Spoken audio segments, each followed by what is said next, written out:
go. All good, I think.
All through the years, you'll remember that a man went to the gallows because she was too selfish to wait 2 hours. Happens.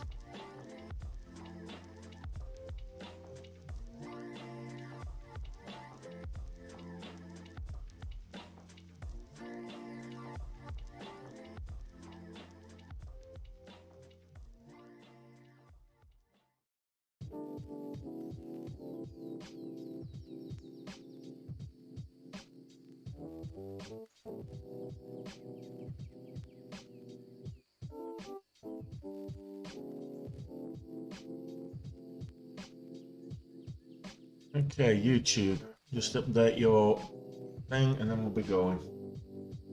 It's a quiet morning again, pre-market. Come back hot days, come back the hot market, that's all I'm saying. Please come back. So much easier to trade and make money in the hot market.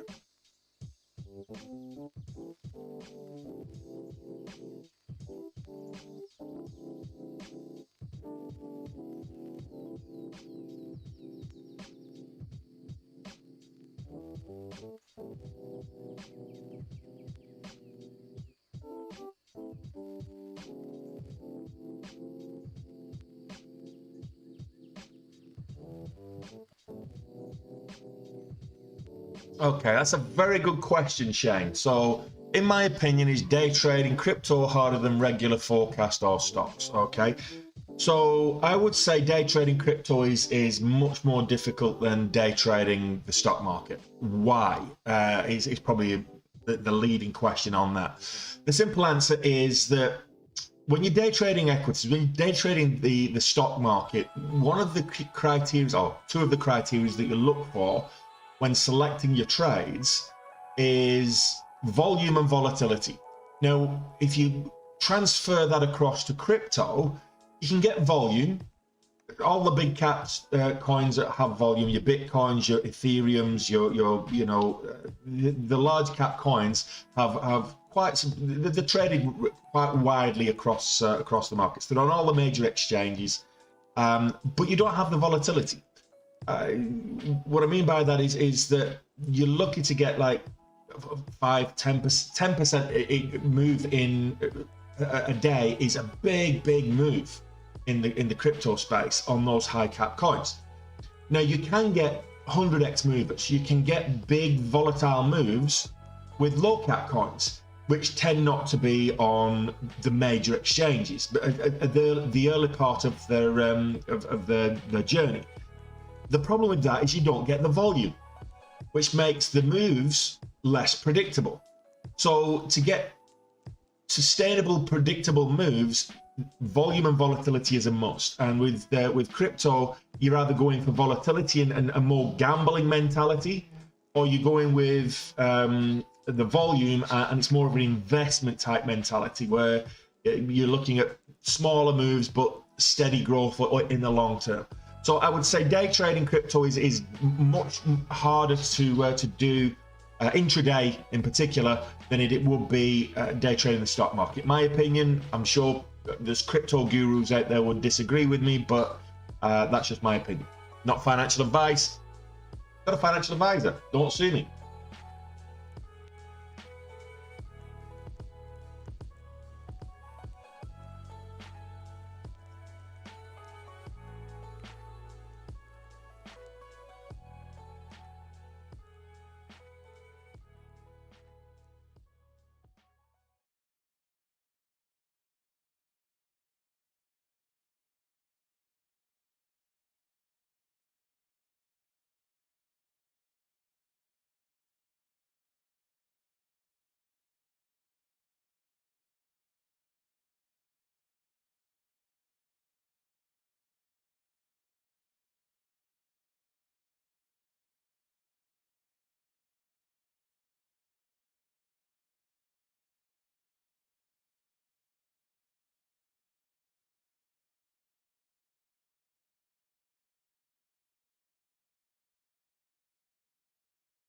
No problem. Yeah, that's a common mistake, is holding on to a position too long, holding on to a winner too long, and then it retraces and you ends up becoming a loser. Holding on to a loser too long and it becomes a big loser. Just go back and watch my trade recap yesterday, or the video recording yesterday. I lost 18k yesterday. Big red day for me. 15k green on the day before, and I think it was 6k on Monday. So we're not quite red on the week, but 18k is a lot to lose in a single day, and that's because I was swinging big size and holding on to a loser for way too long. Emotions can get the better of you. You see a stock move, it's got a really good catalyst, and your head tells you, logic tells you, this is going to move up. It's going to move up. It's going to go parabolic, and it doesn't. And your head's still saying, no, it will. It will. Just hold this position. It'll go parabolic. Don't. You know, it's easy to do that, but it's easy for me to say that. But yesterday's a perfect example. It's not easy to execute.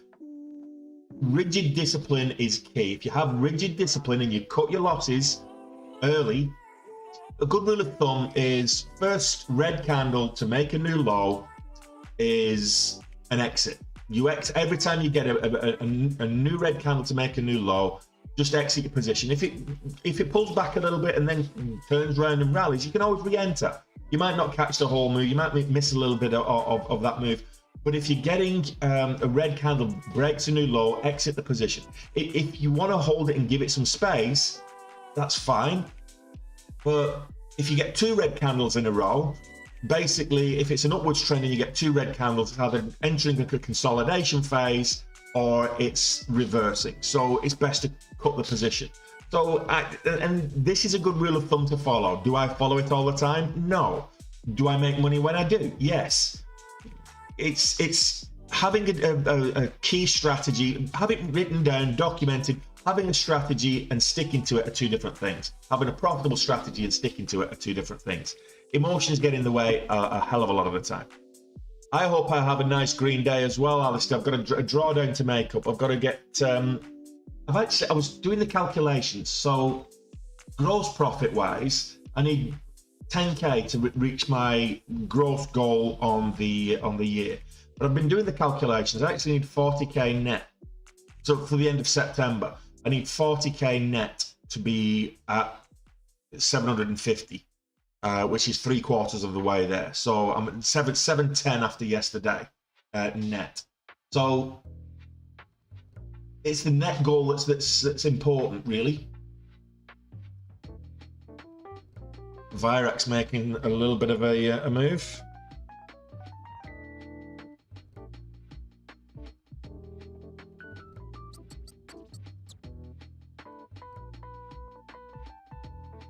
It's a nice move too.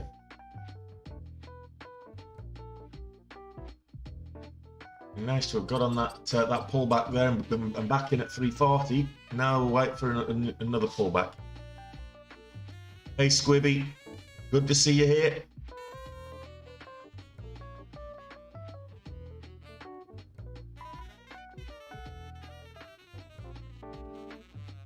No problem, Matt. There's nothing saying you have to that you have to trade.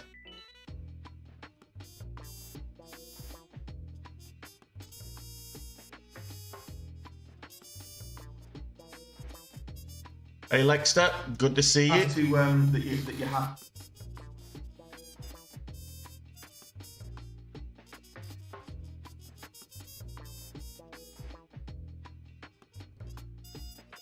Yeah, if you like the penny stocks, I have a strategy that says don't trade penny stocks, so I don't trade penny stocks.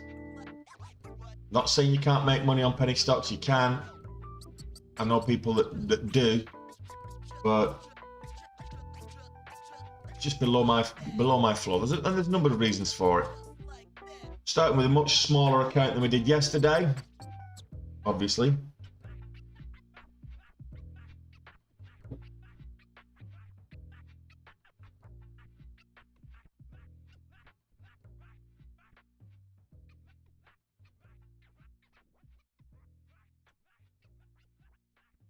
Has Virex Biolabs got a catalyst again today? So we're looking at, what's this, 366. 367 is the high. We've got unconfirmed earnings. There we go. Just dropped. Virex Biolabs Group announces distribution agreement to market monkeypox virus real-time PCR detection kits with Cosmos Holdings. So that's the catalyst. It's a monkeypox catalyst. They've announced a distribution group with Cosmos Holdings. A distribution agreement, not a distribution group, because Cosmos are a distribution group.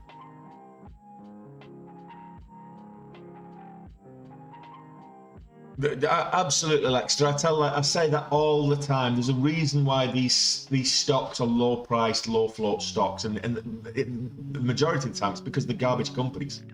They really are.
Yes, Shane. Interactive brokers will allow you to trade options. That's who I trade options with.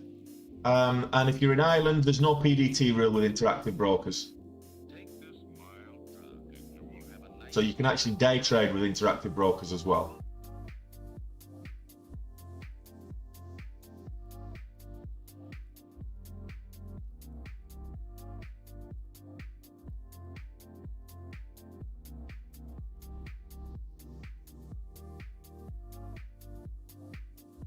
If you like, and I prefer interactive for options. I think it's one of the better brokers for the options chain, and they have quite an extensive options chain as well. So yeah, check out Interactive. There's actually a link for Interactive in my link tree. You sign up with Interactive, you can get I think up to $1,000 worth of free stock as well. So with that link.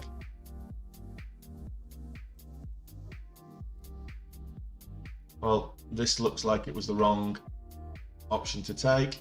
Breaks below 360, breaks below the VWAP. VWAP is currently 58.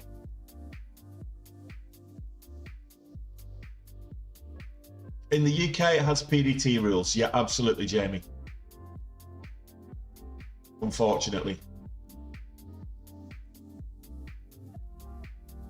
I had a nice conversation this morning. I was talking with the guys over at Colmex, and they're not actually taking new traders, but they're going to be coming back to me to see if they can do something for me.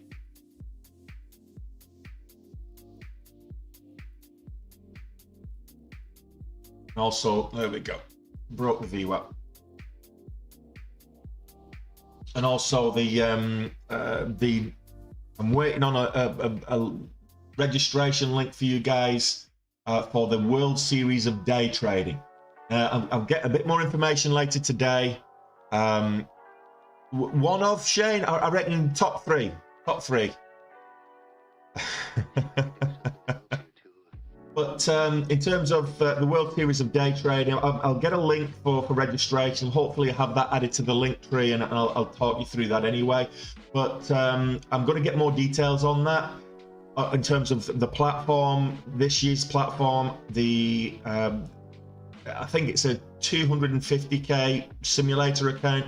It's going to be free to enter as well. So if you've never traded before, it's going to be a good place to actually. But you've been watching and you've been wanting to do it, but never had. It'd be a good place to actually cut. It's only 7 days, but it'll be a good place to cut your teeth.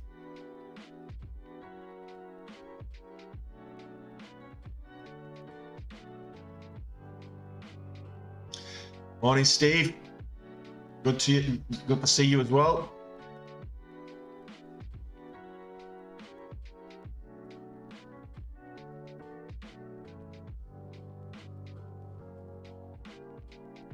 The guy is up at 230s.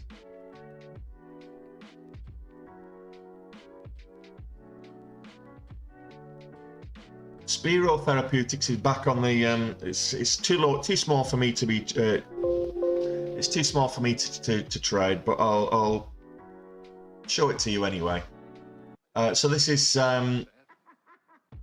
Spiro Therapeutics. It's up 145% already today. It was a literal penny stock. It started off in the out of hour sessions less than $1. But it's announced it's entered into an exclusive license agreement with GlaxoSmithKline for a late-stage antibiotic asset. So Spiro's going to get 66 million up front with a potential for future milestone payments and tiered royalties. So that's why Spiro is moving up. It's at $2 right now. It's up currently 142% on the day on the back of that licensing agreement with GlaxoSmithKline. So if you like these smaller stocks, maybe take a look at Spiro.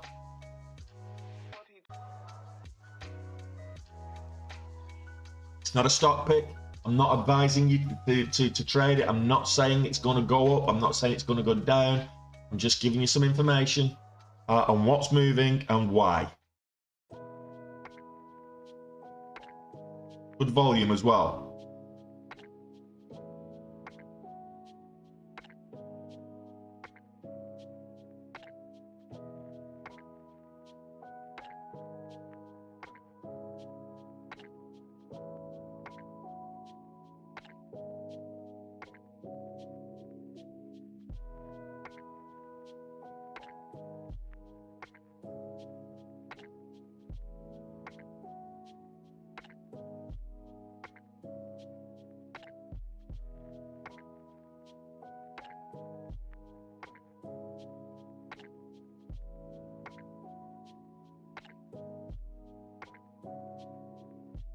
Not a lot moving, as I said earlier. We did see Virax moving, and it's got a catalyst, monkeypox catalyst, but it's pulled back way too far. If I go back to Virax Labs, you can see it moved up, but it's pulled back way too far. It's brought back below the VWAP, so we got out for it when it broke the VWAP. This was realistic. I mean, this was a continuation of that candle, but this was the first real candle to make a new low here, so it just continued to make lows. We could have got out here at 365. but we're only in at I think 369, so wanted to give it more than just 4 cents. So effectively got out at 357. So we lost 12 cents on that one.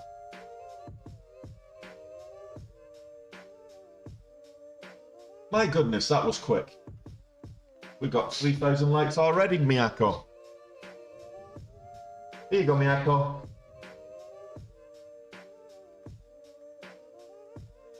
Here you go. I know it's early, but they've got you 3,000 likes already. Here you go, sweetie. Got one? We'll get to 5,000, no problem. Here. Want this or not? No? Okay.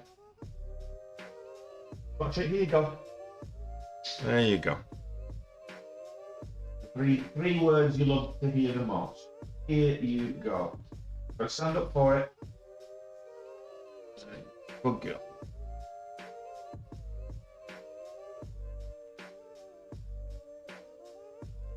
Hey Fuzzy, good to see you.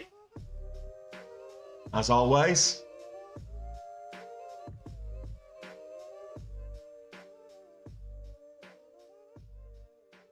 So guys, the TikTok crowd are outperforming the YouTube crowd right now.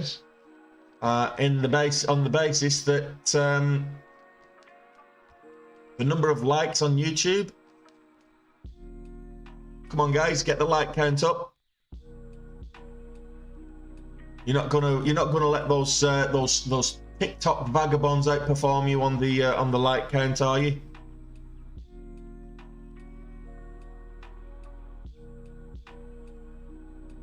Hit that thumbs up button on YouTube. Virex is making a move back up. If it gets back above 360, I'm interested. Where did we get out? 357. That could be my entry.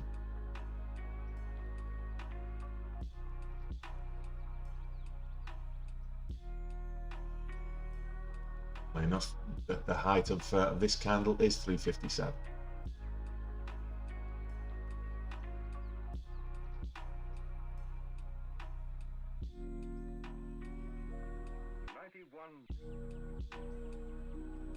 Breaks above the VWAP and holds. We might get back up to where we were.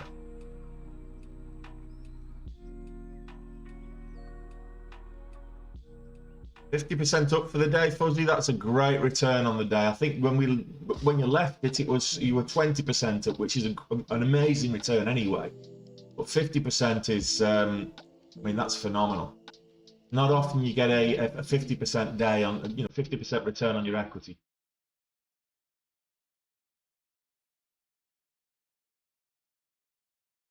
Absolutely smashing it. Definitely. I've got to say, I like to see it. I like to see when people are actually making money. It just makes it. It just adds a bit of positivity. It's bad enough today's age. So much negativity to see people actually going out and smashing it for themselves really makes a difference.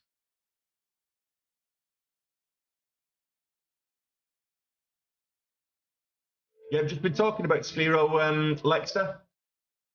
You were on. You were actually on the.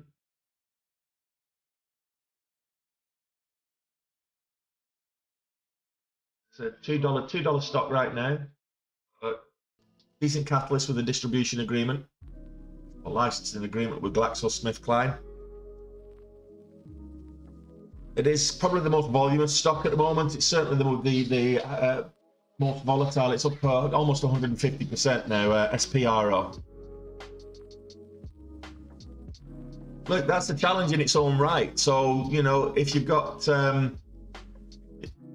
you can do that, and you've got to have realistic expectations. If you're starting with a $200 account and you're looking at making $200 a day, you're not going to do that. But if you're setting expectations and make $20 of profit a day on a $200 account, that's 10%. It's still ambitious, but if you can do that and you keep that 10% ratio over the course of a couple of months, before you know it, you've got a nice, healthy account. And you can maintain that same ratio. And Will we get a double bottom here? That's the question.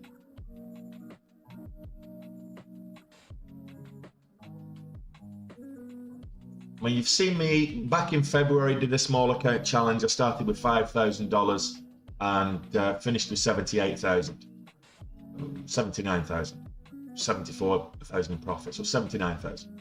I think it was April or May. One of those. Either April or May this year. I made a couple of big errors early on, and I had a $4,500 account. And ended up smashing that, having a really good month and growing that as well. I did the small account challenge last month, so I took a $2,500 account and turned it into 12. So I would say it's not impossible to grow a small account into a level where you can earn good money, but you've got to be realistic about it. First and foremost, trading is a profession like any other. It takes time. You've got to educate yourself. You've got to practice. I didn't become the trader I am overnight. I blew up my account 3 times. So, you know, I completely lost my account. I got liquidated on 3 separate occasions before I started making money consistently. So you can turn it around. It's only this year that I've had a 5K goal. Prior to this year, I was growing my steadily growing my goals, and then I got to this year. I had some really good wins across last year, and this year I set myself an annual goal of 7 figures net, which I've worked backwards on, and that says that get $5,000 a day on average, which I'm currently maintaining slightly over across the year, and you should have that 7 figures net. So it's only this year that I've been confident enough in my own abilities to be able to set those kind of goals. So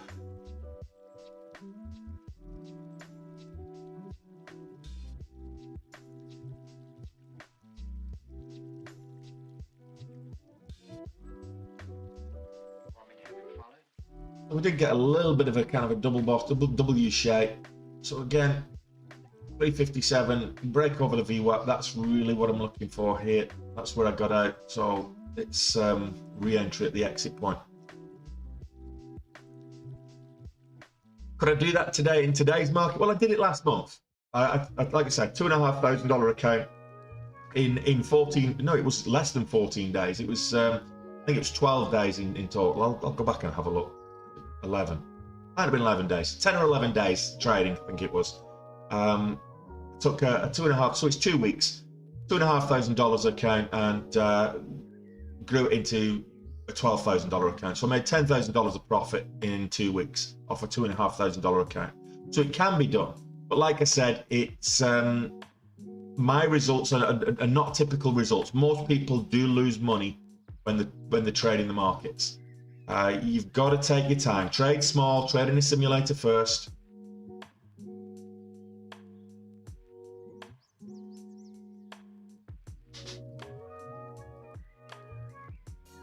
What percentage gains do I try and take profits at? Each trade's different. It's completely dependent on the price action. So I'll look at the range that it's trading at when I get in, and and then set myself a profit goal. And usually I might be looking for 10 cents or 10 cents on the share. That is, I might be looking for 20 cents on the share or 25 cents on the share. And conversely, I'll set my my stop usually between a half and 2/3 of whatever that initial goal is. What I will normally do, what I do like to do, is reach my goal, take half my position off, and then hold the rest for a continuation. I can always add more later. If it pulls back, I'll get out to break even on that second half. So that kind of screws a little bit with your risk-reward ratios, but it allows you to capitalize when you do get a good breakout. You don't holy more music. You don't know is the specific answer to that one, which is why I have Benzinga. So Benzinga, these scanners that you can see on the screen there that I'm scrolling through. I've got 6 of these open on my desktop. I've got 4 scanners, a signals box, and rolling news ticker. You can do there's all kinds of other things with Benzinga. I used to try and do, when I first started trading, I used to do a lot of research the night before, and which stocks I think are going to move, what's got earnings, you know, all this kind of stuff. And I got lazy. To be quite frankly, I'm a lazy trader when it comes to things like that. If I'm going to be swing trading, I'll do a little bit more fundamental research, and I don't mind doing that. If I'm investing in a company, I'll do a lot of fundamental research before I'll add them to my portfolio. So in terms of how do I know what's going to move the next day, I don't.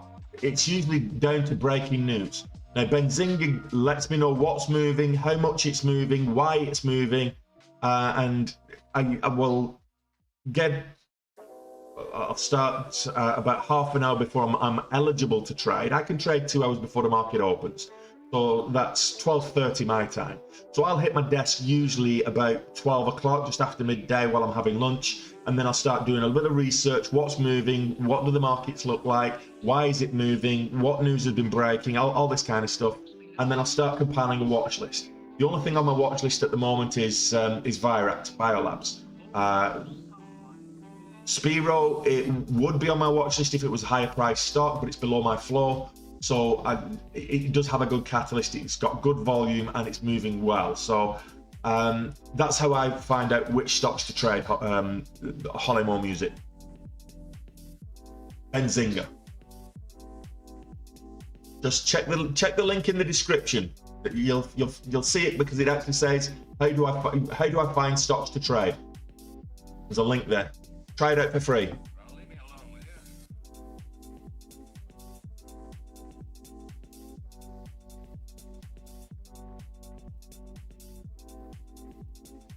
Oh, nice. Thank you for the 5 castles. Is Benzinga without? Yes, absolutely. Benzinga spelt exactly like that, but without a space. All one word. Check out the link in the link tree. If you're on TikTok, it's the second link down, Benzinga. Try it out free for 14 days. If you like it, there's actually a discount code there you can use if you want to subscribe into it. It's a link on the description if you're on YouTube or ShareVision or wherever you're at. But yeah, check that out. It's I swear by it. And the people on the day trade with Tony course, anybody that takes the day trade with Tony course, you can use other services. I don't force people to go with Benzinga. I find it very, very useful, so I recommend what I use.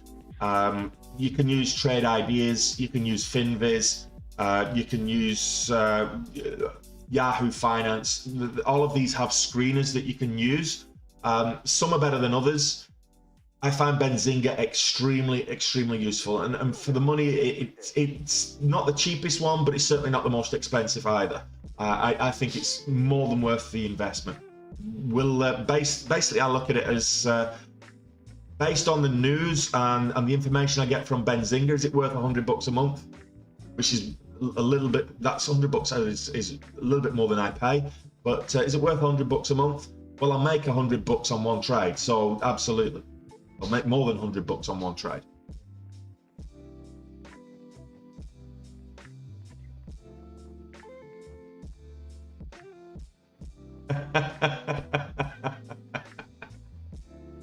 You got me worked out there, Nereus.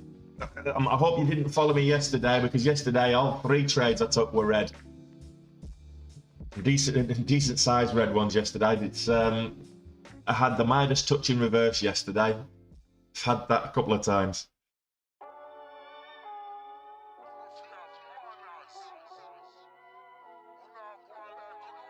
Benzinga's, yeah, absolutely. Benzinga's fantastic.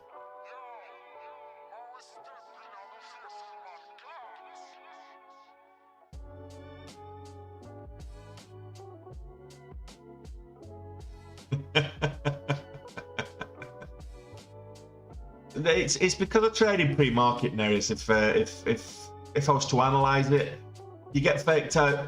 So here we've got kind of a bull flag setup. Here we've got where I got in.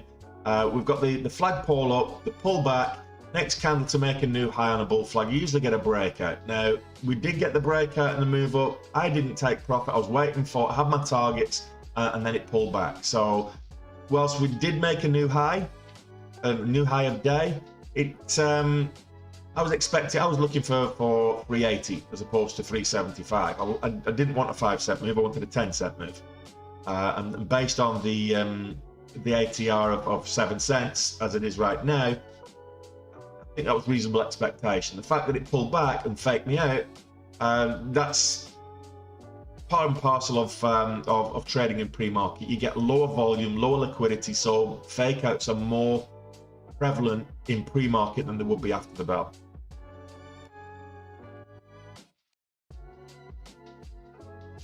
Yeah, Twitter. Well, not just it's not just Twitter. It's YouTube and TikTok. All platforms are full of traders that never lose. If it's too good to be true, if it sounds too good to be true, it usually is. Red days are inevitable. You're always going to have days where losing days. You're going to have losing trades. Like I just said there, the pattern was on point. Did I get in at the right place? Maybe I could have got a couple of extra cents. Maybe I could have taken profits. Shoulda, woulda, coulda at 75 and taken half off at 5 cents and look for the 10-cent move. But you're never going to get 100% accuracy. My trade selection is very good. I mean, I'm 2 to 1 on average. I'm a little better than 2 to 1 in terms of winners versus losers in terms of my trade selection. So across the course of this year, but if you're trying to make out that you make 100% right decisions, then you've either got a crystal ball, and I will ask you for this tomorrow's Euro Millions lottery numbers, or you're just bullshitting. The small size account, I've stopped trading that for now, Glenn. It was just a challenge for August, for the back end of August. So I just traded the last 2 weeks of August on the small account, and I grew it. It was how much could I grow a small $2,500 account in the 2 weeks. So I stopped trading that because I was going on vacation. I could pick that up again if you like, or I could do another small account challenge. But not to do another small account challenge until I'm back on track with the main account. But yeah.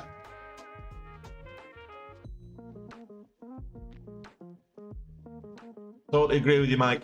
Benzinga is great.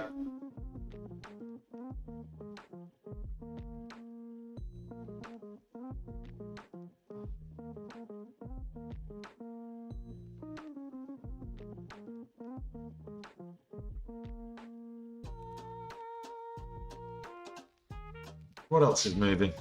Let's have a look at yesterday's big loser for me. Well, this was Stability Solutions. Had a really good catalyst, license for RPG distribution or LPG distribution. RPG. You get the rockets out to start distributing them around the urban centres. No, LPG distribution. RPG. But yeah. Can you imagine? Somebody gets a license to distribute rocket propelled grenades.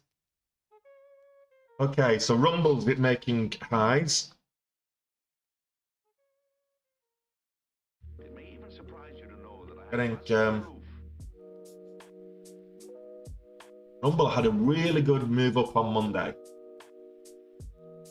So it sold off both days, yesterday and Tuesday. If you're wondering what that snoring is, it's not me. I've not fallen asleep and just getting feedback loop. That's the dog. Just had one of her treats. And so you should be waiting for another one at 5,000 TikTok likes.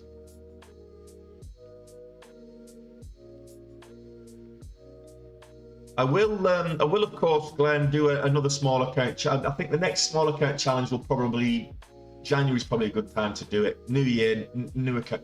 What I might do is do the small account challenge from January and do it for the year, and just see how big I can grow it.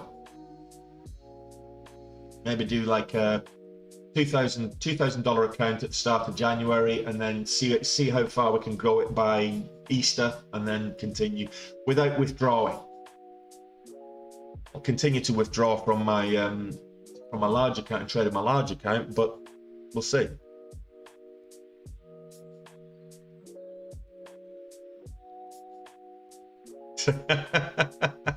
Cheers, Les. I'll make a note of those.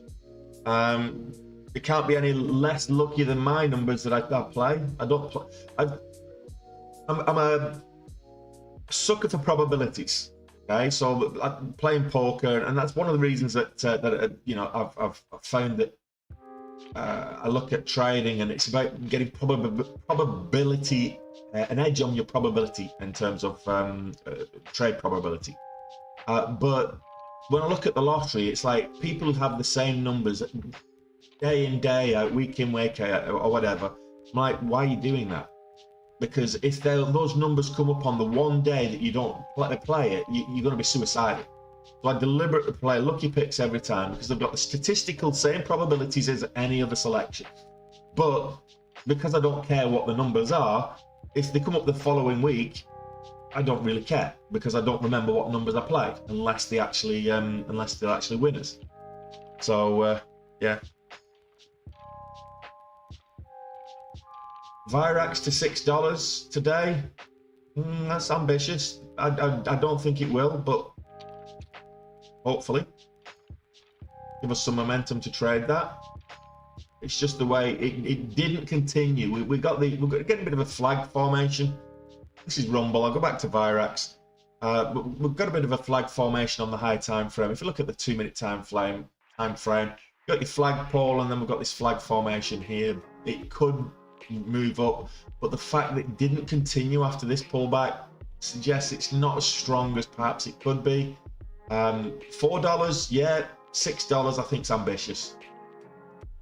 Personally, not saying it won't happen. It's not financial advice. What I will do right now is draw a little downwards resistance line from the high of day, this high, and see what happens when we get that breakout.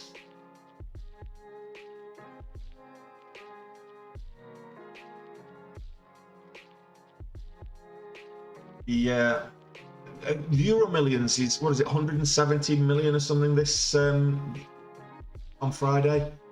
Somebody said to me that if they won the Euro Millions, we're talking about, that's life-changing money, 170 million.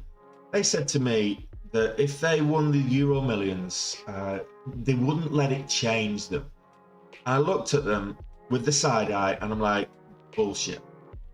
I know I'd let it change me, for sure. I become, not that I'm not already obnoxious and irritated, but I've become the most obnoxious and irritating person that anyone's ever met because I've got all that money. In fact, I've become the new Andrew Tate. That's how bad I'd be. And all the friends that I'd lose, I don't care, because I pay for surgery. I buy new friends, and I pay for surgery for them to look like my old friends, just to piss my old friends off, because that's the kind of petty person I am. Anyone that says that kind of money wouldn't change is living in dreamland.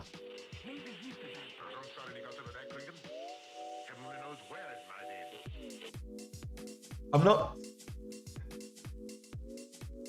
Exactly. If you're going to still live in the same, you know, council flat that you lived in while you were on the dole for 17 years or whatever, why would you bother playing? Absolutely. What you trying to say, Alistair? What do I need liposuction for? I've got 7 packs here. They're just all in a barrel. Who needs? Look, if you turn up at a party with a 6-pack, you're never going to be as popular as the guy who turns up with the party keg. That's all I'm saying. I always turn up with a party keg.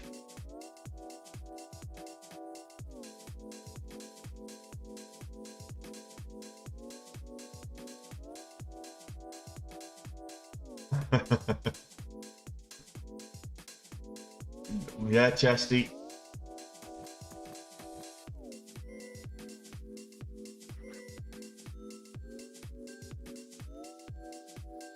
Yeah, I see all these young lads on when you're scrolling on TikTok and you get your For You page, and you see these young lads with the six packs out, and you're like looking like complete fools. But you're looking at them and you're thinking, oh, if only you knew the truth, get some. Yeah. Thinking that makes them attractive. You're like, sorry, mate. It's going to take you another 20 years before you realise that it was all a waste of time. Great for your health. Don't mind me. You know, if you like working out and you like your physique and going to the gym, it's great for your health. But don't think it makes you look attractive to the opposite sex or to your own sex, depending on which way you swing.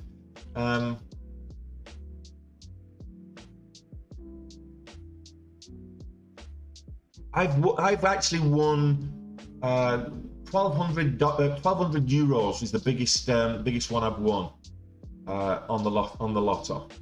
When it first started in the music, there was the very first rollover jackpot in the UK. I remember there was an Asian guy from Blackburn won it, the rollover jackpot, and he got ostracised from his community because it was seen as gambling. It was just pure jealousy. I mean, every single one of those people were going and doing scratches and playing the lotto, and then because he won it, they ostracised him from his community. This guy from Blackburn, and apparently it made him miserable. I'm like, well, if you're that miserable, give it to me. I don't mind being miserable in comfort. It's been crap for me as well, Alistair. I'm like 2k up on the week.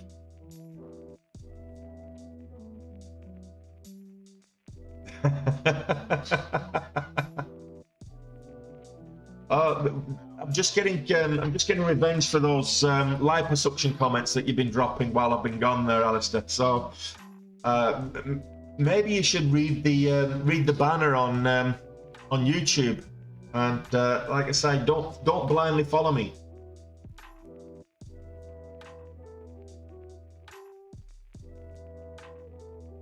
See, I disagree with that as well, Holy Mo Music. Yes, you can get a pretty girl if you got a lot of money, but it's superficial. If your girl goes with you because for anything superficial, why is Virax going sideways? It's consolidating, so I'm waiting for it to test this descending trend line. If it breaks out above this descending trend line, then we might get a run, but that's what there's not a lot else moving right now. Certainly not with any kind of volume. Spiro is a smaller price stock. In fact, I'll put that on the watch list just for you guys, because some of you guys will like this. It's not something I'm going to be trading, but this one's up quite considerably. If I put it on the 15, you'll see. And it's got a good catalyst as well. So this is Spiro Therapeutics, and it's moved up nicely. It's consolidating right now, just over $2. But who knows? If it holds $2 at the bell, you might get continuation. It needs to hold $2 for me, and allow the VWAP to catch up. So that's Spiro. I'll put that on the watch list just for watching. I'm not going to be trading that. That's exactly what I did, Captain. I got in for the breakout, for the bullflag breakout on. I'll show you again. For those of you that weren't, have only just joined the stream. On the move up here, why am I in the red at the moment? So on the move up here, I took 5,000 shares. We got this move up, then we got the consolidatory pullback. I got in for new highs here. We broke a new high here. It moved up and then pulled back. We didn't get the full breakout. I was looking for 380. I'd set my target at 380. It pulled back, and as it broke the VWAP, I exited, and that was $600 down. Now it's breaking this resistance level, so be interesting to see if it does go on a run now. Will we get a breakout?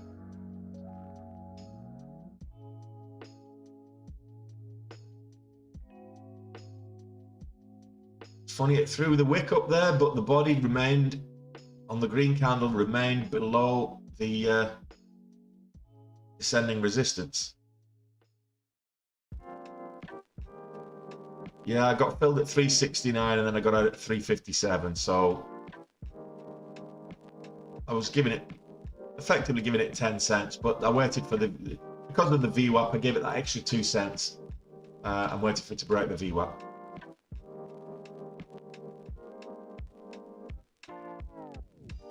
Greetings to Colombia.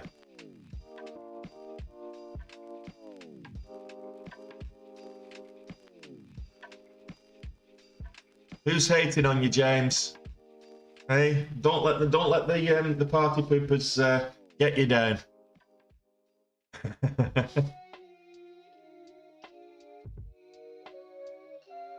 Well, that's what I'm waiting for, Lexter. I'm waiting for confirmation.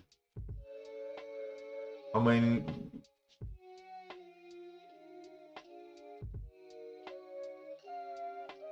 it's funny. Anyone that says technical analysis doesn't work, it does. But filthy quant, that's his name, isn't it? Technical analysis is just a myth. Shut up.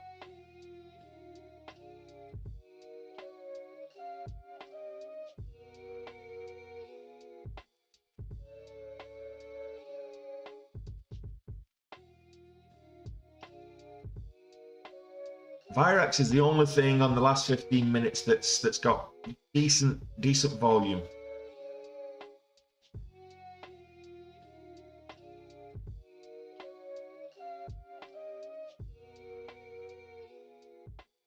Robin Hood's moved up a little bit. Let's have a look at Robin Hood. I don't like the company, but if it's moving up, I'll trade it.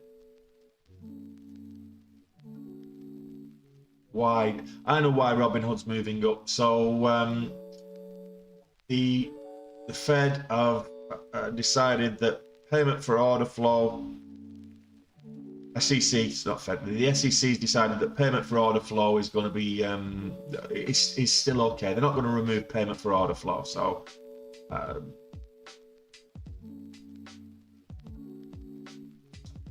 PFOF is what allows the brokers in America to provide commission-free trading. We don't really have that here in Europe in the same sense, but when it's free, it usually means you're the product, and that's very much the case with the likes of Robinhood and Webull and a whole bunch of others that are commission-free trading platforms.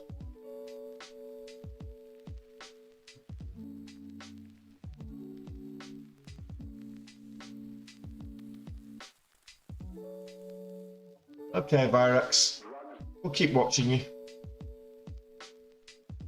And again, Captain, this is exactly what I'm talking about, is don't try and second guess the market. I'm always trying that.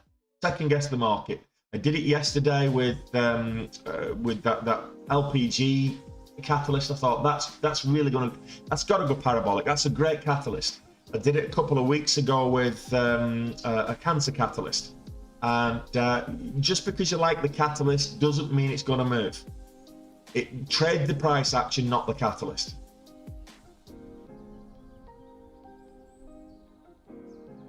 The market can be irrational. And it can stay irrational longer than we can stay solvent. Just remember that.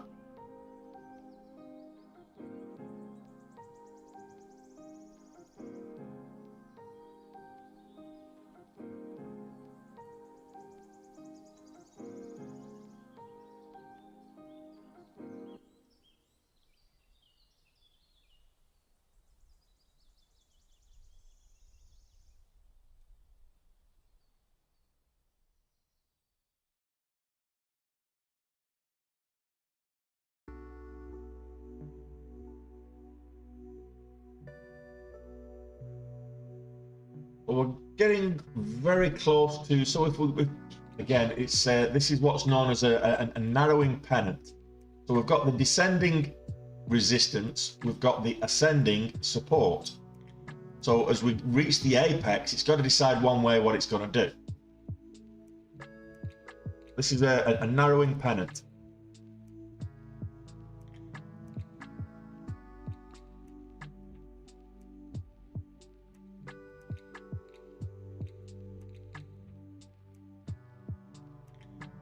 Yeah, well, I was hoping that we would get some good news at the top of the hour. I can't believe an hour's gone past already. I've been streaming live for an hour. That went quick. Yeah, if we can get some decent news drops at the top of the hour, what you tend to find, news drops usually come out top of the hour, bottom of the hour. Occasionally you get them in between, but more often than not, you'll get news dropping at the top of the hour or at the half past the hour.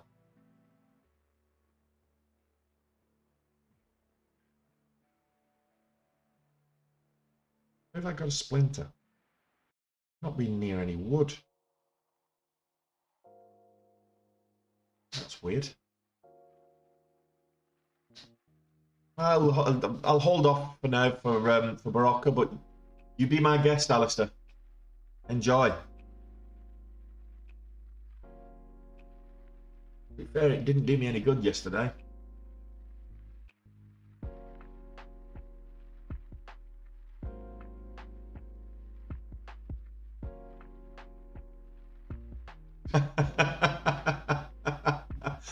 Do you know what, Alistair? I like that one. You know, I don't care what the rest of the guys have been saying about you. I think you're okay.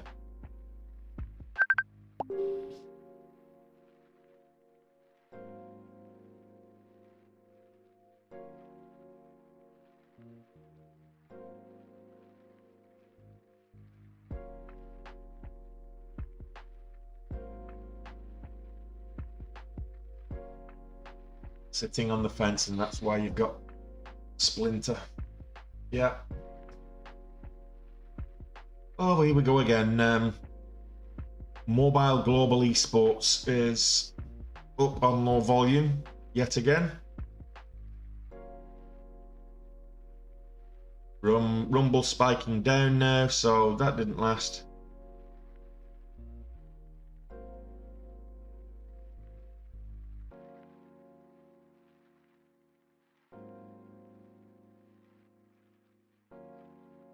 Okay. Yeah, if there's anything that you want me to take a look at, let me know. So it broke down now. It's broke below this ascending support line. So let's see if it holds the $0.50. So just in particularly at this level, quarter, half, and whole dollars are important psychological levels for trading. So it really needs to hold the $0.50 if we're going to get any kind of bullish action on this. Good morning, Tamimi.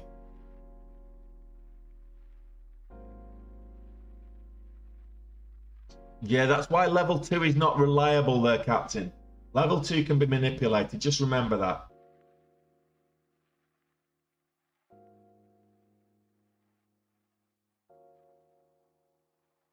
Well, I don't trade commodities there, yo, so...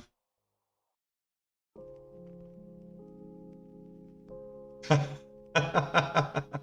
wooden bat and the big swings, absolutely. I think I'll steer clear from the big swings for now.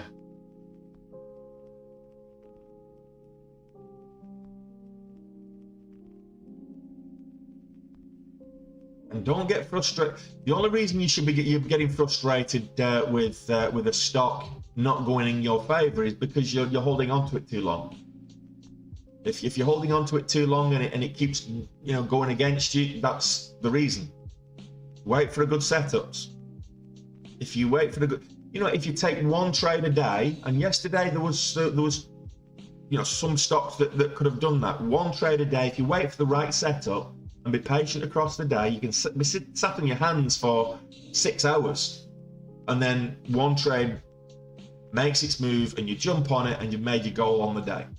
That's all it takes, is one trade a day. Just be selective.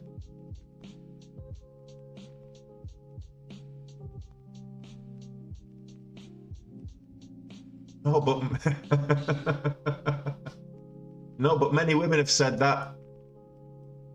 So for those of you on TikTok, and I said I've got a splinter, and I don't know where it's come from. You heard that bit.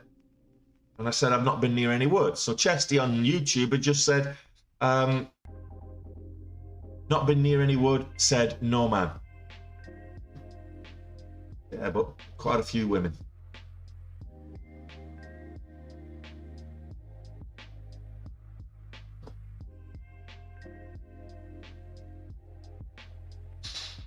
Well, here's one for you, Captain.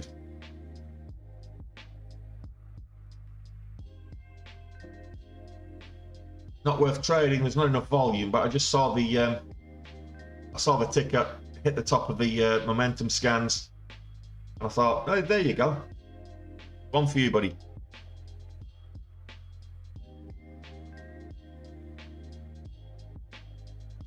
Yeah, that's a big thing. I still have that problem even today, Alistair. It's taking boredom trades. You know very well. You're looking at the price action. You're looking at the stock, and you're thinking, I know I shouldn't take a trade, but there's nothing else worth trading. I want to make some money today, and this is the best I've got. Settling is the worst thing you can do. Think of it like a relationship, okay? Don't settle. If you settle in a relationship, it's going to end badly. You've got to, when you get into a relationship, it's got to be right. The same thing with trading. If you get into a trade just because you're settling, there's nothing else available, it's going to end badly.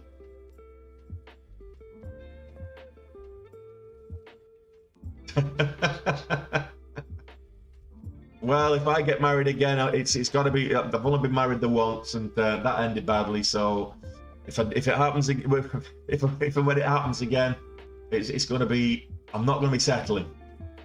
Nothing but the absolute best. But let's have a look. I'll put Pro on there just for. What else can I put up on here for now? Bud. I'll put Bud up on here as well, just for the YouTubers. Robin Hood up at 1074.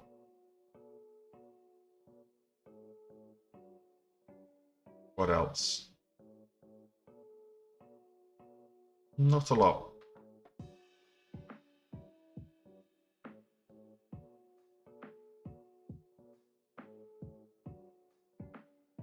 Okay, let's just wait, see what happens. We've got 25 minutes to the bell. I like to think she'll be marrying me for my charismatic allure, Alistair. I can check that for you, Tamimi, no problem. You don't say maybe I want to check. Just say, Tony, would you check PRST? Happy to check it for you. It's not big on the volume. And it's not really up much. It's new to the market today. Don't know much about it.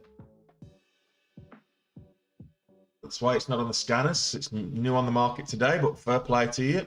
Good spot. Let me just pull this up. So, Presto Technologies.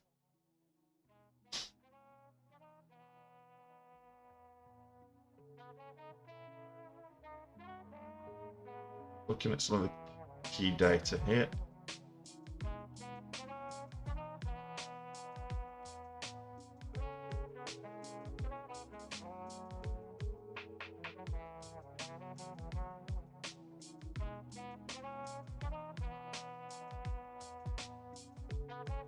We've got Prestec to be acquired by affiliate of American Industrial Partners before.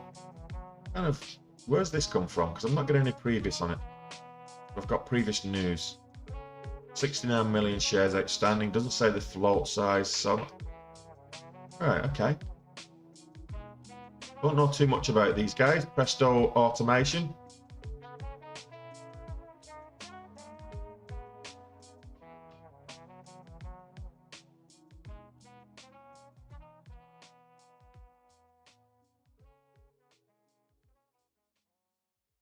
watch that for 400,000 shares moving now.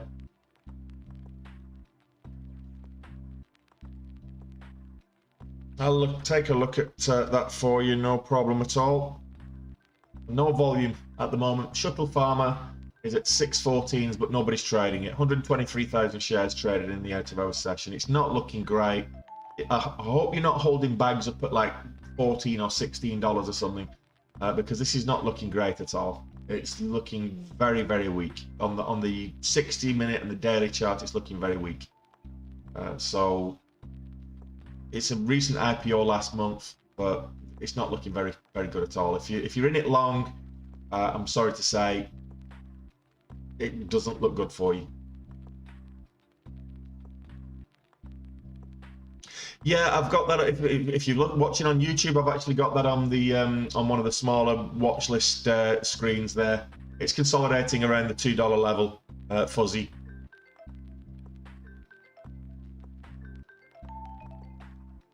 James, waiting. There's a saying in trading. It's you don't make money from the trades. You make money from waiting. The money's in the wait, not in the trade. Saltos, what time frame do I mainly trade? So I've normally got 3 time frames that I'm looking at all times. I've got 5 time frames that I'm looking at. So I compare the 60-minute and the daily, and I'm looking at those for key support resistance levels. But I'm looking at the 1 minute, the 2 minute, and the 5 minute charts when I get into a trade.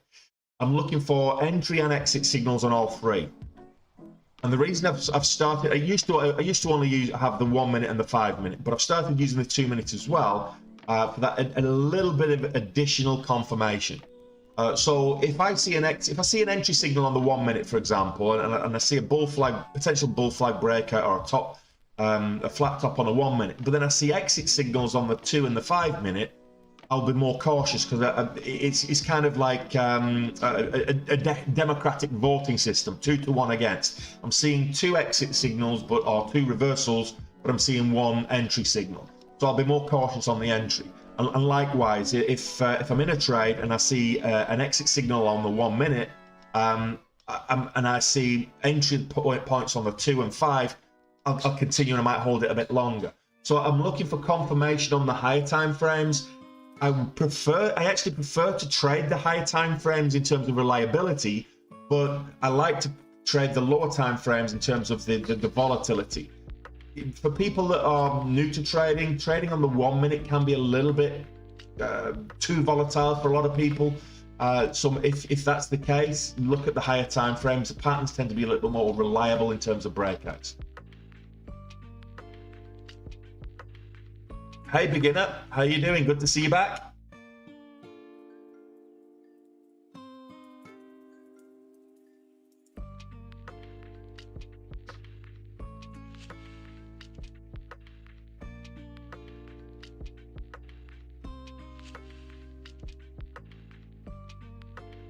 So covered that one. Let's go back to Fuzzy wanting to have a look at the consolidation of Spiro. But yeah, I agree with you in terms of the catalyst. It seems like a good catalyst, but we're just going through a period of consolidation right now with Spiro.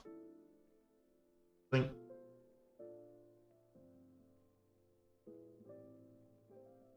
not a lot moving right now. I'll tell you what I'll do. I'll take a bio break and get my Barocca on the way back, and then we'll be ready for the open in 20 minutes.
Pint of Dragon's Blood.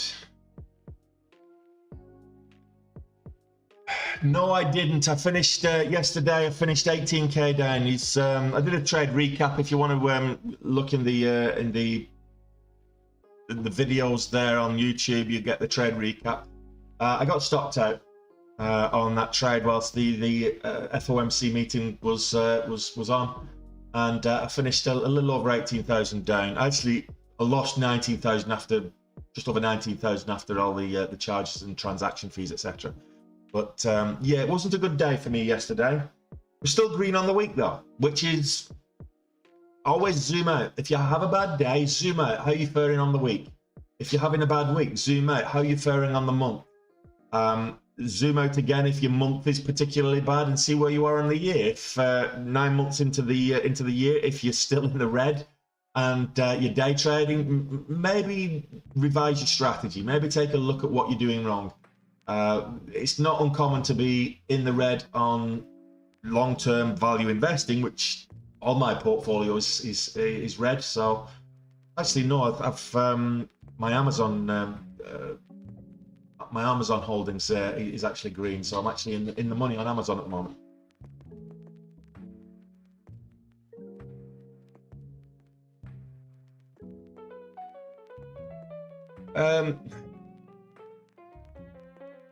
It depends on the range of the price action. If you're swing trading, that's actually not too bad, fuzzy.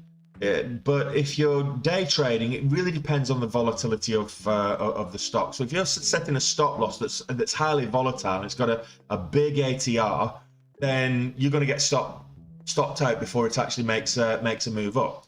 Whereas if you are in more gently moving stock, then it's perfectly fine. So what I would say is it's based on the individual trade. Each trade, you plan it individually. You can have a template, if you will, as to what you're looking for in a trade, but you plan it before you enter. You plan it and you set where your goal is, what you're going to take your profit, and you set your stop ahead of time. If your average true range is 5 cents, then average true range of 10 cents, then you don't want to be putting your stop loss at 3 cents because you're just going to get stopped out, and it's just not, you're not going to get much of a move. So yeah, that's what I say to that. In terms of percentage on your stop loss, or a percentage, and again, it depends on the price action of your, because if you're taking a higher price stock, so if you're taking a $5 stock, you're taking the same share size as you take with a $3 stock, then the overall price of the trade is going to be higher, meaning that you're giving it a bigger stop loss. But if the average true range is the same, the stop loss should be the same. It's how big of a move are you looking for?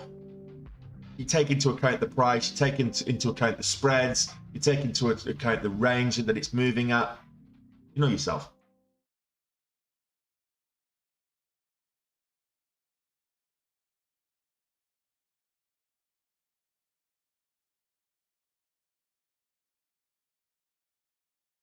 I mean, right now, Spiro, for example, got on the 1 minute, the average true range is like 2 cents.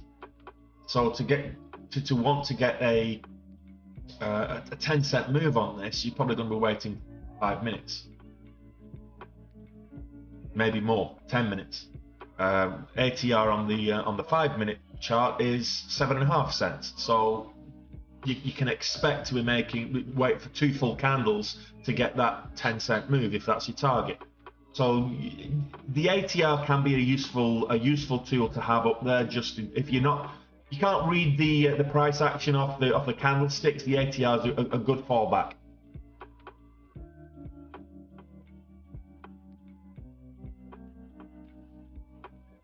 Well, it depends. Again, it depends on the price of the stock. So Banksy, if you've got a stock that's $20, and it has an ATR of 5 cents or 15 cents even, then it's not really moving that volatile. If you've got a stock that's $50 and it's only 15 cents, it's all relative to the stock itself, which is why every trade that you get in is an individual trade. Don't try and work out a uniform pattern for everything, because every stock's different and every trade should be different. Yeah, we're all down, and so you can console yourself in that I've lost twice as much as you, Phil. You're not the only one. I think most of us got faked out on Virax at the peak. Let's go back to Virax. So you've just joined us. A lot of people got faked out on Virax. When it broke down here, we had this, ended up with this narrow pennant. It broke down. I'll keep these lines on here for now, because what you'll find is this descending resistance is probably still going to be valid. It's now converging with the VWAP, and so for this to break the VWAP, it's got this descending resistance level as well, the VWAP, so it's going to find it a lot more difficult to get over that. A lot of people will be looking at these levels. But I think most people have got faked out. He would have caught a few people when it broke up and we had a fake out. There were quite a few people got in there and unfortunately lost money. So Virax has taken the good catalyst, but perhaps the market is not sustaining. What about that sell-off into the close on the markets last night? Where's my SPY? I must have deleted the SPY by accident. But look at this on the 15-minute double top there. So this is where the Fed started talking. This is the top of the hour, and we had Fed release the interest rates. We came back down to the bottom of the hour, and they started talking on the conference, and it rallied. During the conference, it rallied, and then after the conference ended, it absolutely capitulated, and it was like someone had shot it, and it just hemorrhaged blood all over the carpet. It was strange movement just in that 2-hour period from when they released the Fed decision at the top of at 2 p.m. to into the close. Just strange movement. A lot of people would have got caught up here thinking it's going bullish, but there you go. It's a bit of an M shape here, which is very bearish. Yeah, gotta love the Fed. Well, I'm saying gotta love the Fed. I mean, the Bank of England have put the rates up by 0.5% as well, so 50 basis points, 50 beeps today.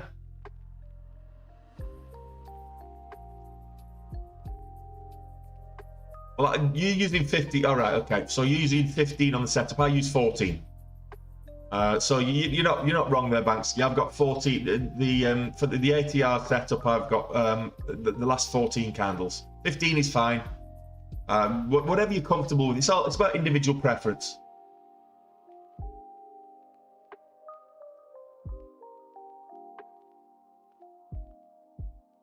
Is somebody impersonating me again?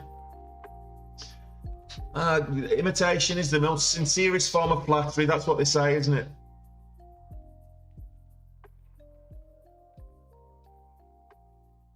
Sunlight 21. I use 14.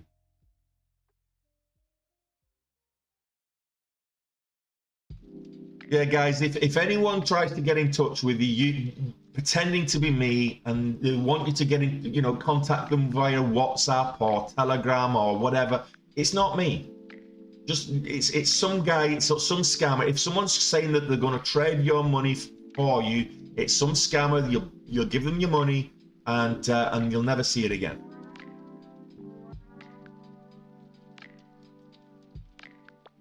Well, we've got 7 minutes to the bell.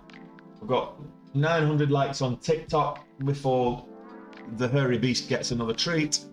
And let's go back to the 1 minute. Yeah, let's go back to Virax. So will we get above this at the bell? I'm not seeing anything else at the moment worth trading. It's going to be a patient day at the moment for me. HKD, absolutely. HKD to the moon there, Puno. So HKD's, if you're a gambling person, HKD's for you. You might make money on it. If you're a sensible person, you won't go near it with a barge pole. So HKD is at 78.90. $2 spread. So if you get it at 78.90, it's got to get up to $81 before you're actually breaking even. Just bear that in mind.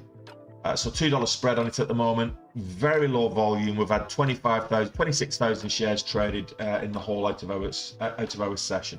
But HKD makes big moves when it moves, but it does it on low volume. So it is complete gambling if you trade it. You won't be able to see any patterns because of the lack of volume as well, and it's a very dangerous stock to play because of the wide-ranging spreads. I think the most I've seen, the biggest spread I've seen on this was $102. Someone may correct me on that. They might have seen a bigger one, but I've seen a spread of $102 when it was up at like $2,600. Mad stock. I've never seen anything move like this one. So Spiro testing high. So trying to make new highs now. High of session is 228. So watch the.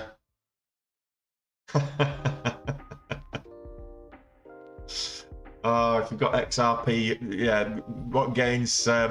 Take your gains and lose it on another instrument. That's sounds like a good strategy, Puno, but entertaining if nothing else.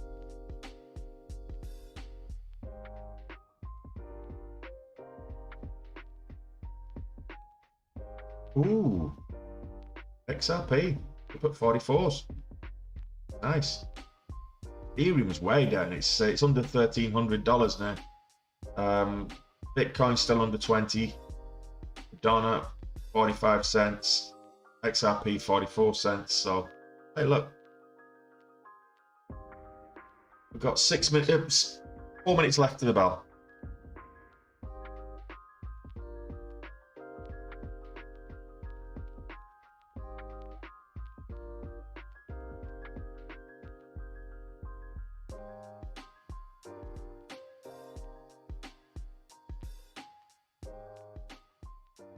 It's worth looking at.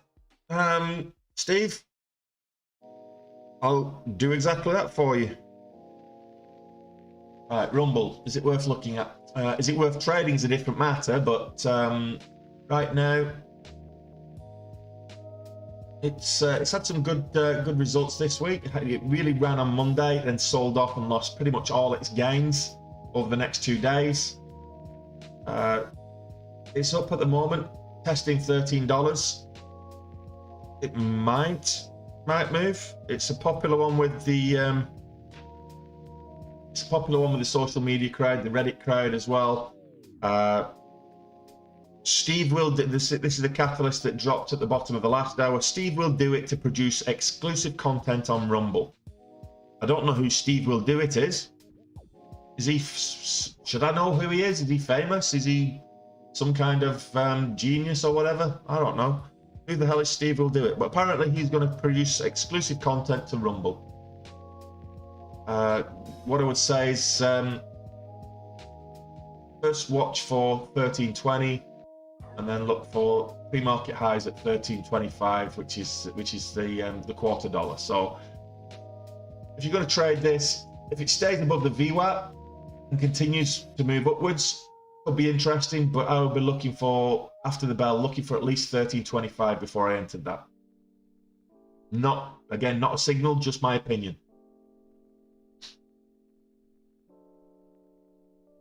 This is, I believe, one of the suppose you could say it's one of the new meme stocks. Stevie's part of NELK boys, NELK boys. Okay, Fuzzy, that really cleared it up for me. It all makes sense now. Okay.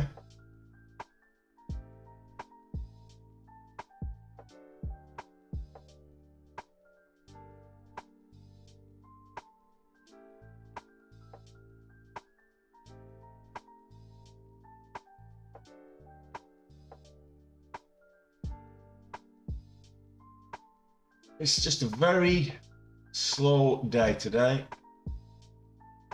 Pre-market. A lot of us got faked out by Virex. Hoodie's made its initial pump and is moving sideways. A lot of sideways chop going on. We've had a few initial spikes, but there's a lot of sideways chop. Don't be fooled by the gains that made pre-market. If it's just consolidating sideways and the range is small, don't trade it. Just wait for the right setups.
Making some moves.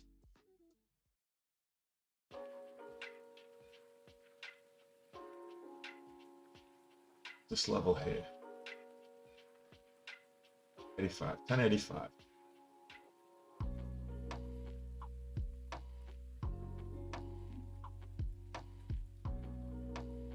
I'm going to wait for the first 5 minutes. I'm not trading the first 5 minutes today. I think I'm just going to wait for let's some opening ranges form. Let's see where we are then. I'll wait for the signals and the momentum.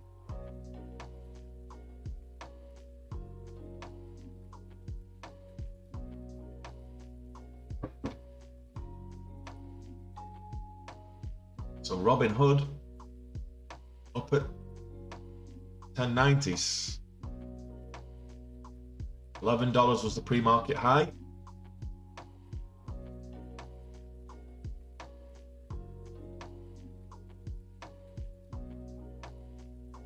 $11.25 is the halt level up.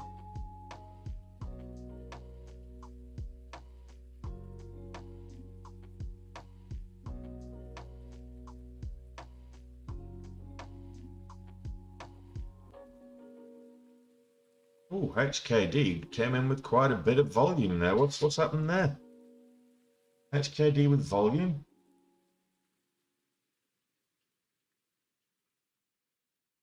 That's not right. 1.7 million. None of those candles are 1.7 million. What's going on there? Benzinga, sort your life out. That's lies. Damn lies, I tell you.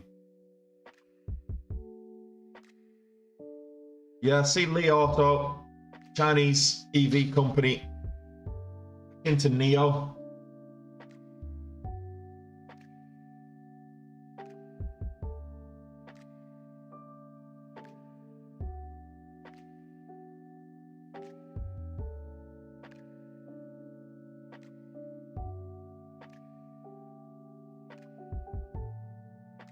It's halted up. Still not great volume. That's a halt, first halt up that I can see. First volatility halt. Well, I start looking for something that's actually making good moves now, I think. Oh, we broke $11, so we broke the pre-market high. Let's see what we can do. Look for a pullback. Here we go to $11.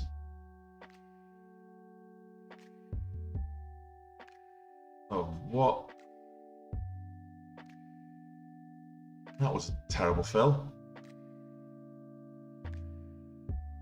Not a good fill. We're getting 11.05.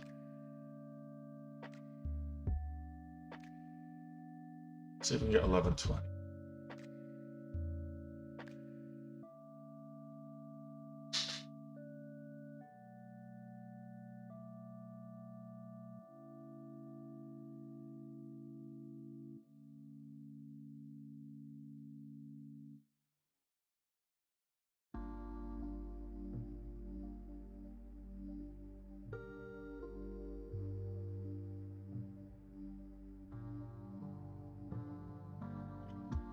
Good fill, that one, Fuzzy. I wasn't paying attention.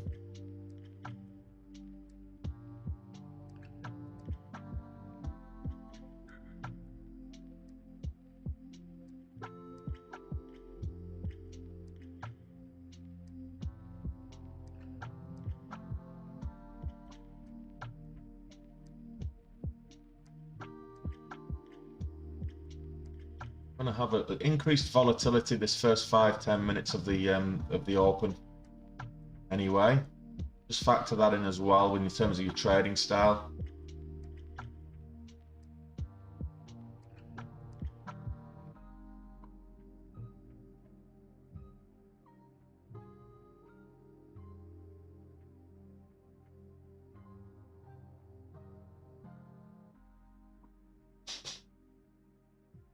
$0.25.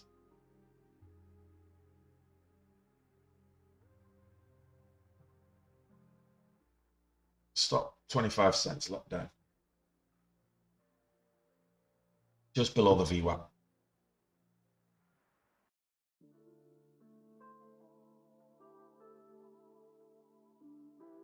Yeah, I hate the company as well. These are the guys that screwed over retail traders.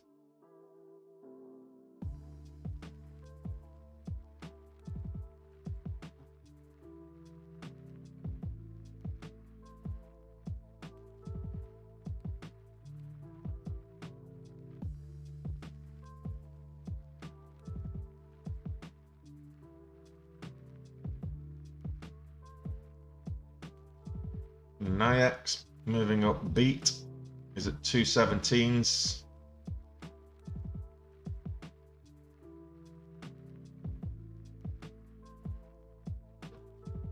PRST, yeah, I covered that earlier. Presto automation, don't know why it's moving. It is. Don't know too much about it. I'm only seeing like 24 hours of well, pre-market in terms of data. So I don't know if it's a new listing on the Nasdaq today or we'll see. Back to HUD.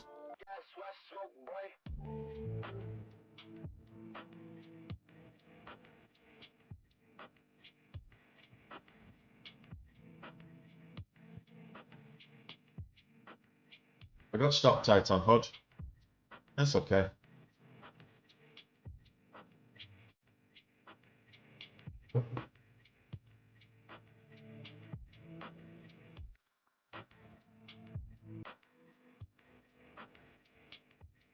So NIAX, it's looking big. Big moves. Why? This is recent IPO.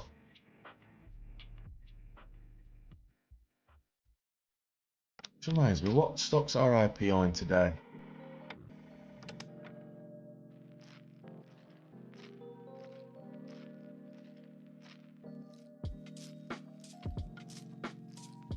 I'm gonna have to get a new VPN. I'm getting Google making sure I'm not a flaming robot every time I try and do something.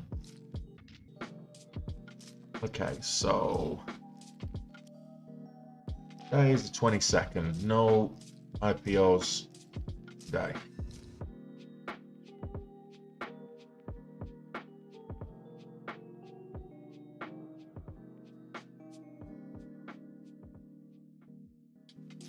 Yeah, I think we all got stopped out of HUD if we were in it. Alt down on NIAX.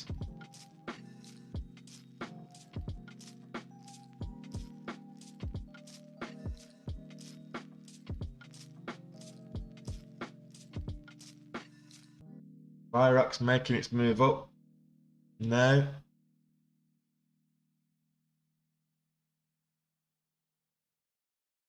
Above the VWAP. Needs it to hold the VWAP.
Monkeypox catalyst.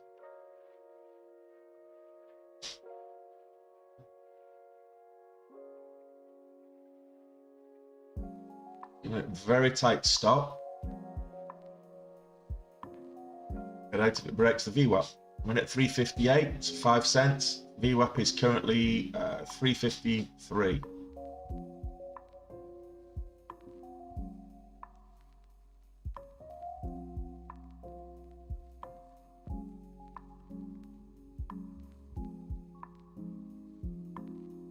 Tight stop and profit. Look for 15 cents. Get it.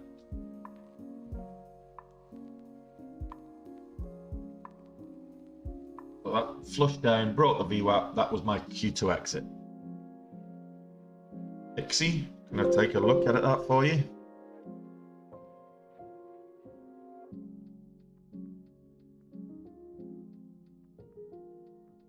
It's not great volume, but it is moving up. Any particular reason why? Shift Pixie.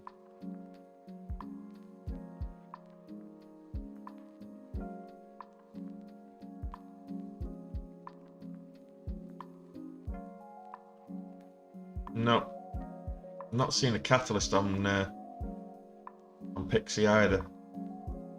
9 million flow. Not much short interest. Not very volatile. Decent move up, but that catalyst without the volume. How do you trade it?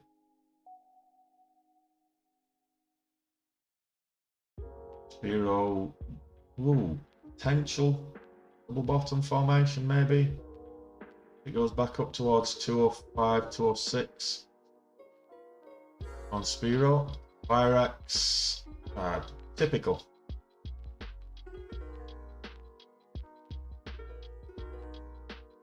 I got stopped out and it bounced on the $0.50. All the way up. 64.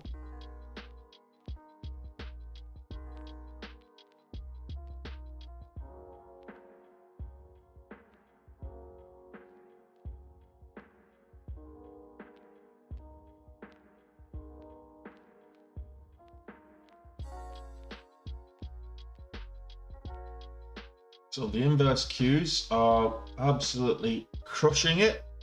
The Nasdaq is selling off. Nasdaq selling off. S&P 500 selling off. This is kind of expected after yesterday's sell-off. It's just a continuation. The question is, do we break new lows? So last night's after hours session, we got, I think it went down to 375 on the SPY, on the nose. So if it breaks 375, it's effectively breaking new lows. We've got a little way to go though before it reaches the lows of June. We got down as low as 360, 362-ish, I think it was in June. Oh, there we go. Almost. Are we going to get a bounce at 375, or is it going to continue selling?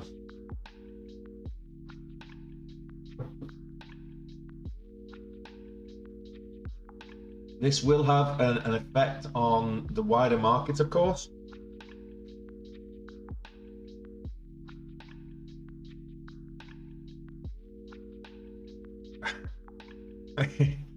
You're up and down like a bride's nightgown there, Fuzzy.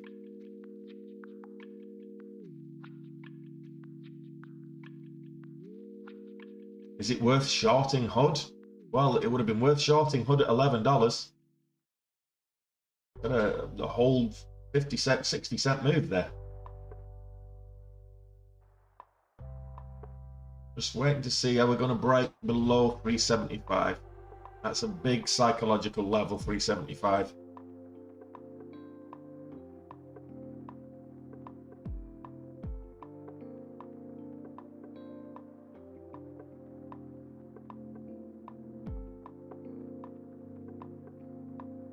Still not getting a huge amount of volume movers. There we go. Broke 375. That's the someone's let the cat out of the bag there. So yeah, I'll take a look at that for you, Captain.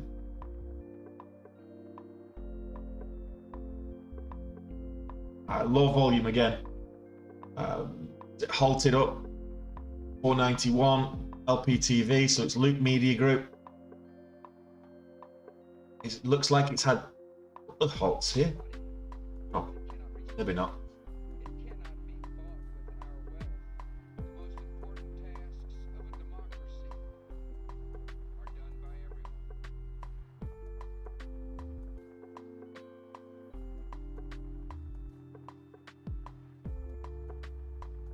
This is down heavy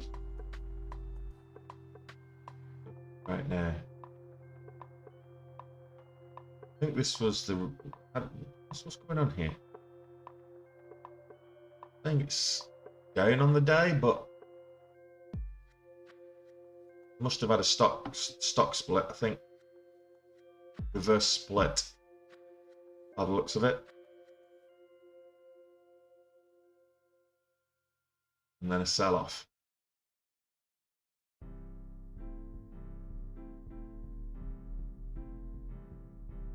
Loop Media announces pricing of 12 million public offering and uplisting to the NYSE. Okay, that's why.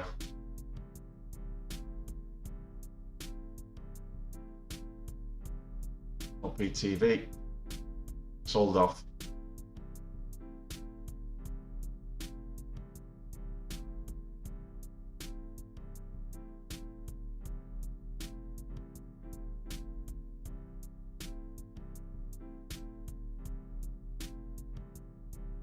Worth watching in terms of volatility. Virax breaking lows now, 340s.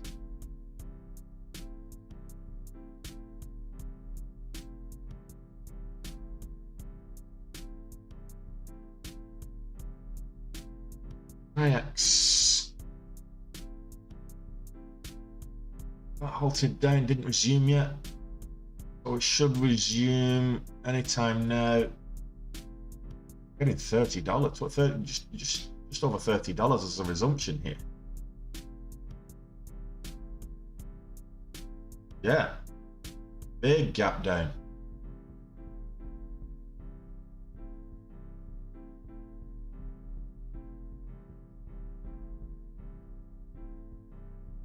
$33.34 for a gap back up, but it's low volume on NIX, so just be careful.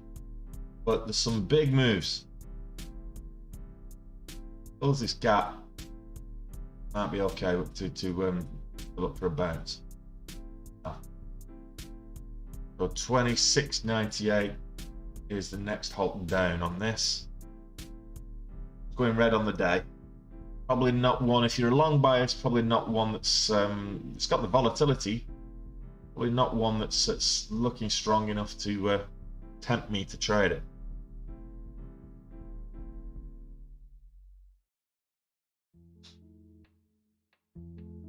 So Neurobo is up at 18.14.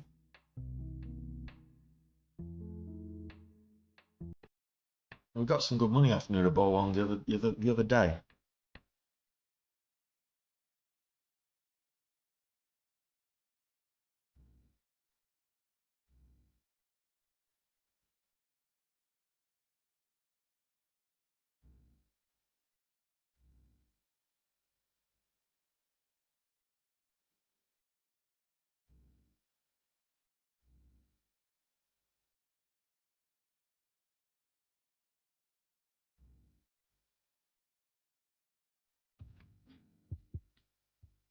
Yeah, it's got the volatility, but again, it's very difficult to trade this one. The spreads are 30 cents, so just be careful about that. 30-cent spreads.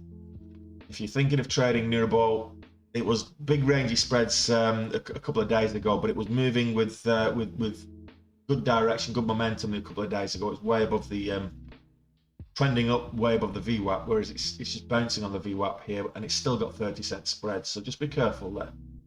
Virax breaking lows. Spiro testing the VWAP now, potentially breaking it. HUD breaking lows.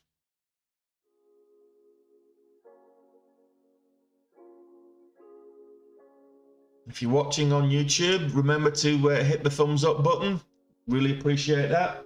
I've got to feed my dog because the TikTok guys have... Miyako, where are you? Oh, you heard the rattling of the cage.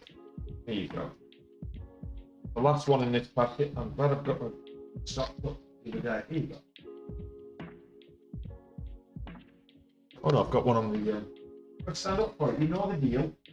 They're paying, you've got to do tricks. There you go. Let's look at a little bear.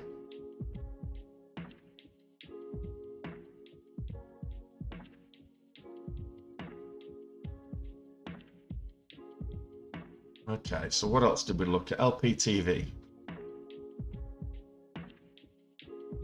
Halted again. 578, halt up again. That was a much bigger candle though. So that was a bit 70,000 shares traded on that candle. Well, nearly 72,000. It's a much bigger candle, much more reliable. The question on this one is, when will it resume? 9:55. So in 3 minutes.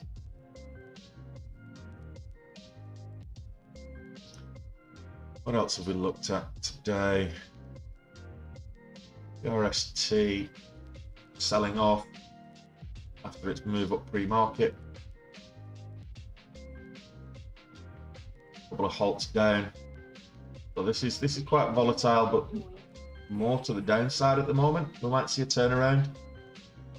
I'm not seeing anything right now, AMPX, that's really getting my juices reeling. Looking for a nice setup.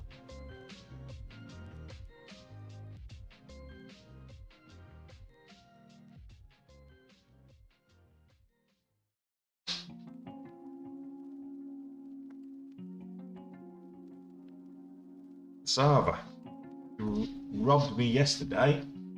Are you going to do something for me today?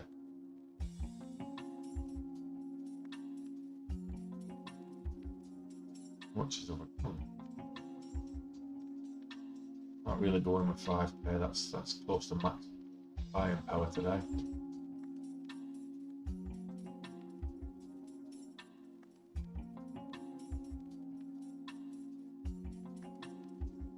I've got a Chow there, Captain. I wouldn't say she's an asshole. She's just obstinate, stubborn.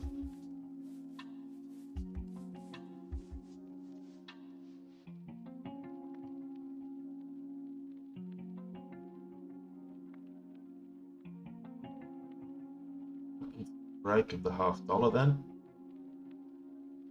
I got on, yeah, exactly that.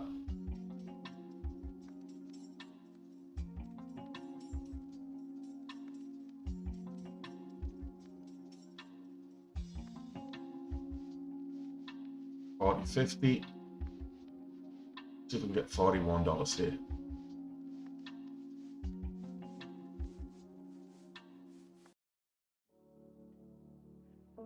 Spreads 30 cents on this one.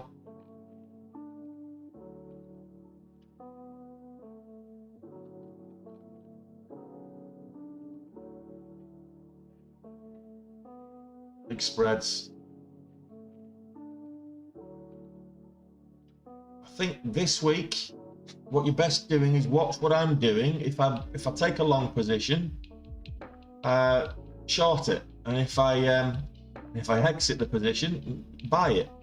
Do the opposite of what I'm doing at the moment.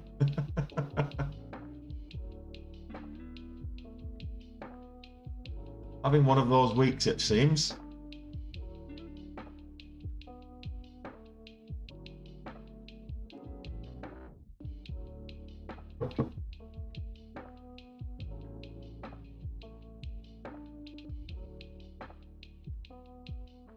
No, yesterday was a losing day, Kangaroos. Unfortunately. Yeah, NRBO's still moving, but it's very big spreads. Just remember that. Spreads have narrowed here to kind of 15 cents. Well, it had narrowed to 15 cents. Now they're back up to like 30 cents or something, so.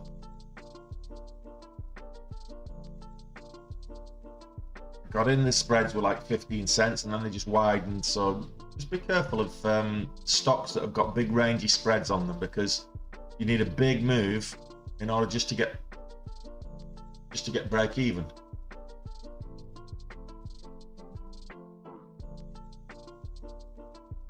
I have to get over 41 here to make any money on it. Current high of days 40.63. No, it's 40.80. Current high.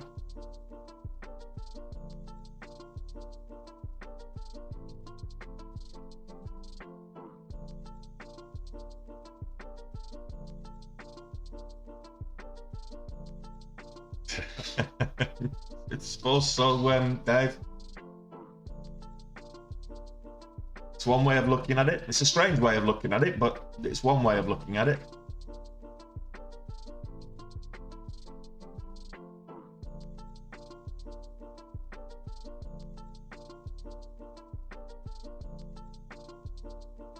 So I'm getting exit signals here, so I just need a profitable exit.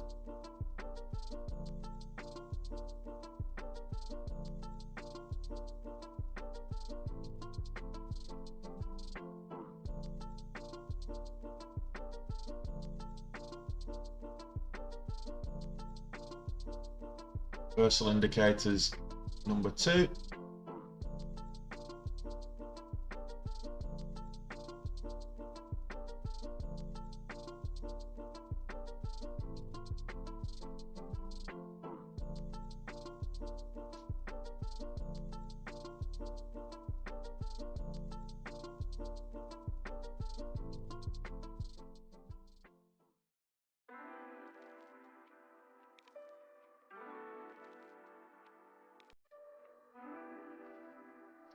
I don't really want to cut this just yet. I'm going to have to, because that's reversal indicator number 2. So the first one was the upwick, the second one was the candle made a new low, so now I just broke a 000 line.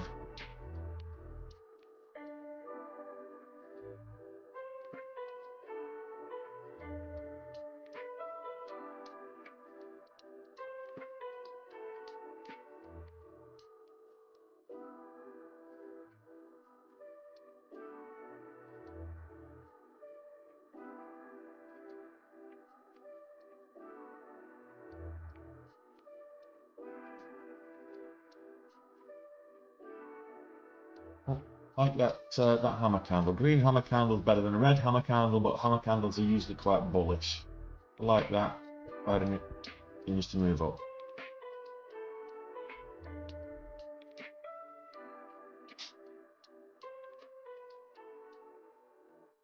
It's just I'm seeing more indecision on the 2-minute chart.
If it breaks below 40 again, I'm going to exit. Because that's making new lows again.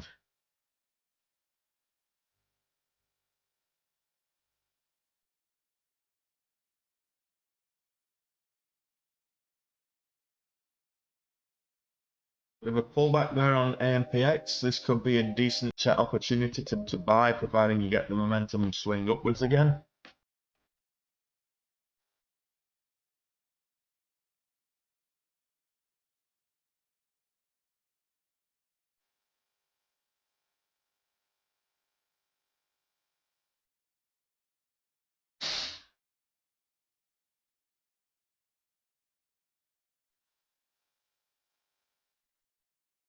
I put 450s on the ask, which is my average cost, and the bid is down at 40. So 40.50 on the ask, 40 on the 50-cent spread. That was.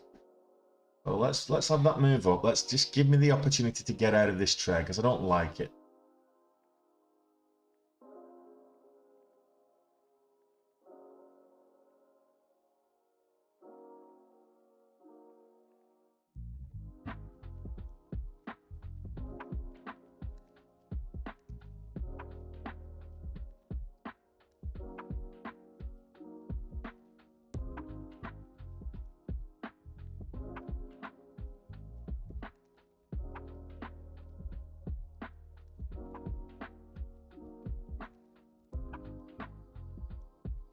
There's transactions taking place on the lower side.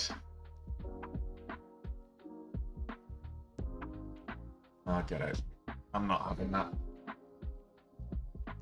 That can fly to the moon. I don't care.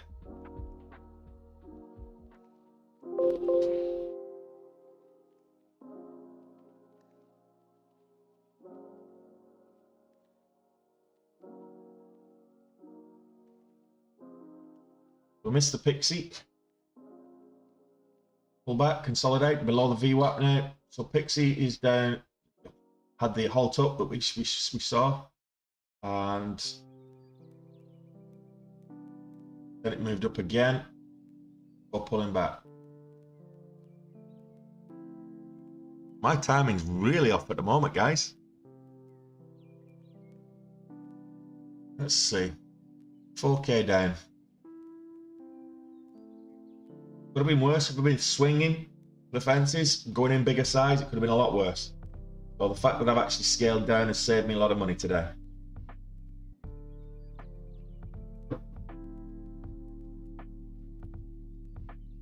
I think that's one thing you've got to, if you find that your trading's off, scale down and go smaller size again until it starts to fall back into place.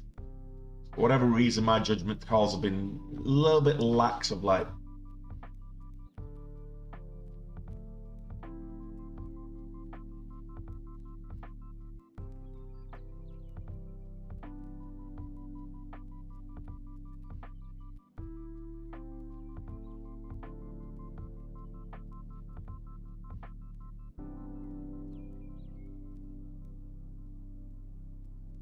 Still very low volume.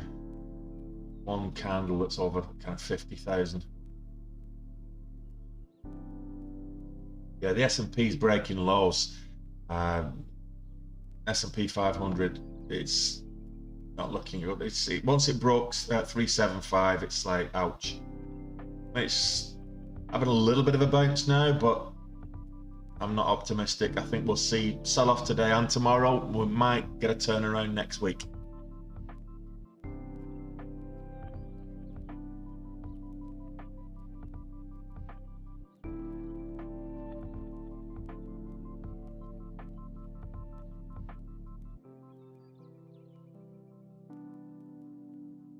Alt down. Ouch. I hope none of you are actually caught in this LPTV. I hope you're not holding bags in this, because this is halted down now and it's looking to resume $2 down. Might not. Hopefully. This looks like a 10-minute halt. Yeah. It's $1 down, it resumed. Oh, $1 down. That's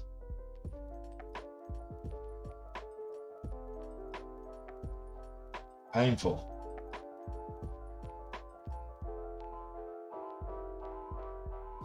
$4.14 for another halt.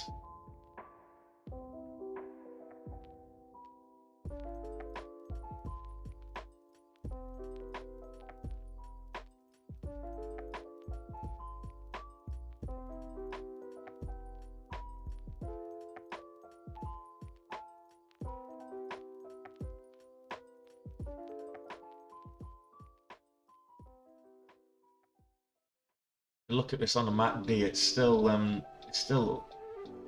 looking at upwards momentum.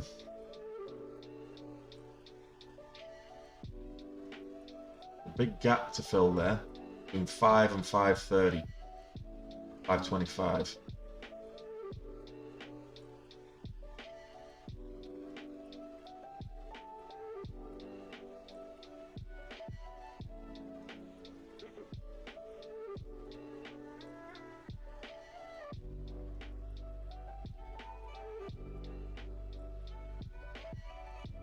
Double top there, M pattern, that's bearish, careful.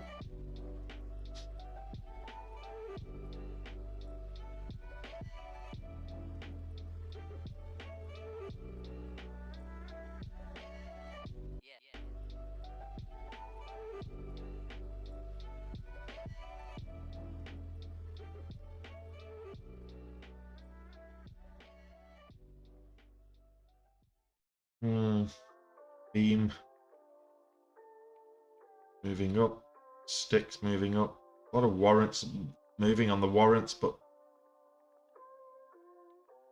have a look at sticks. Warrants are moving as well on sticks. No, you can't trade that. Can't trade that at all.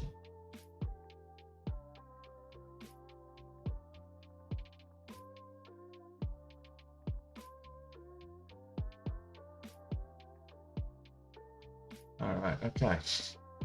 This could be interesting.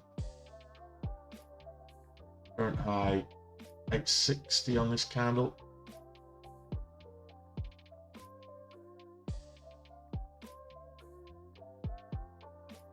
Lower volume.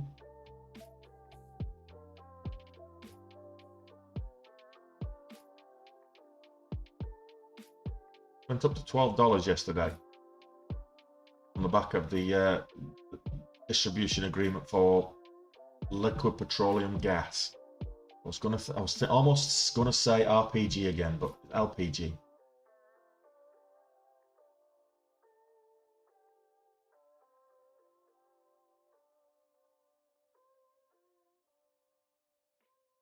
Current ATR of 19 cents on the 1 minute.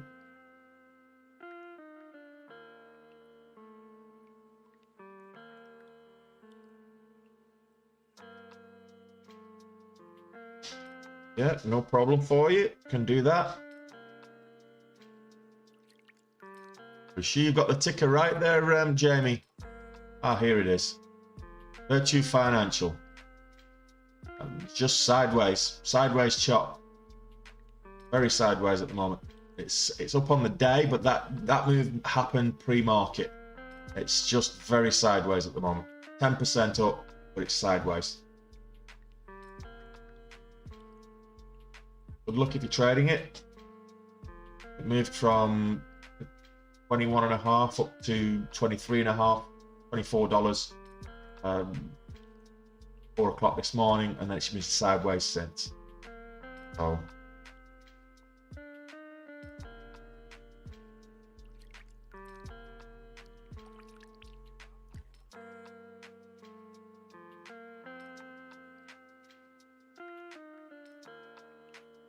turn this into a cup and handle, maybe. Get back up towards 2050, 2070, something like that. Might 2068 will be worth looking at.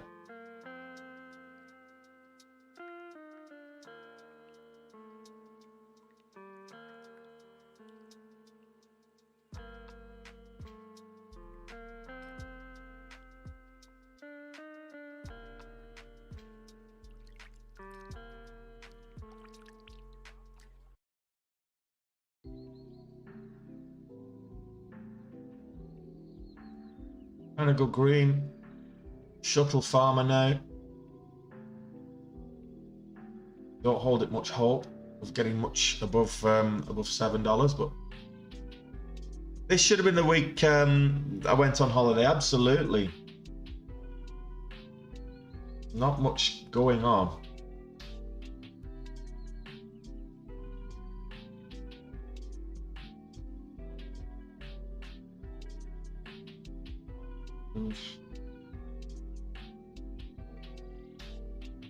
Lily, let's look at the some of the mid caps, higher cap stock. So this is moving up on the back of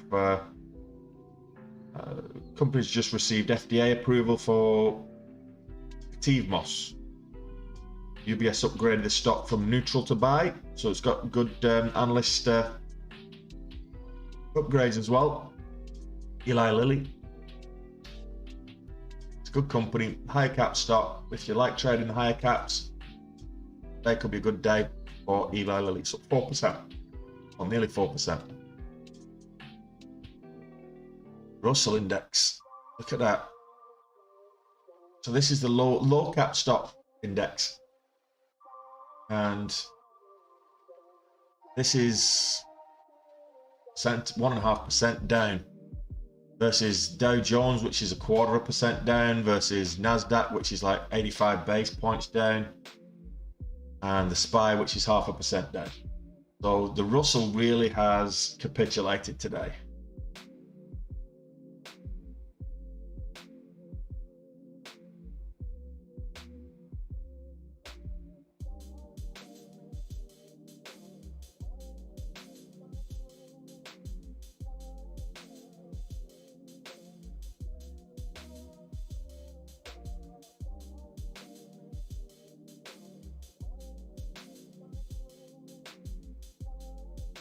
LPTV just sideways underneath the VWAP now, so that volatility seems to have died out a little bit, as has the volume.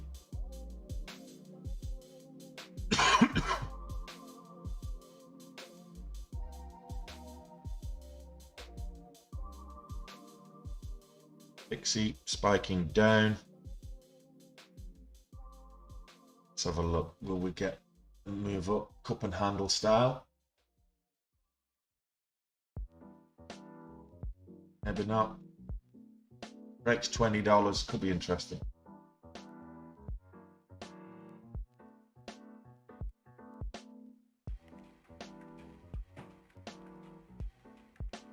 Cyber spiking down.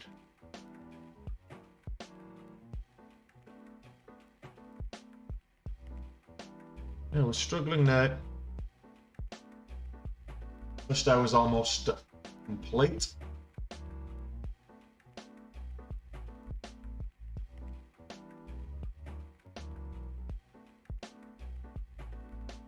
Pixie looks to be quite bearish now. Got support. The support level here at kind of $18, just over $18, $18.25, $18.20, something like that. Breaks $18.20, tests $18. It probably continue selling off. There you go. So Pixie going down as quickly as it went up. $16.99 is the halt down. So at the moment,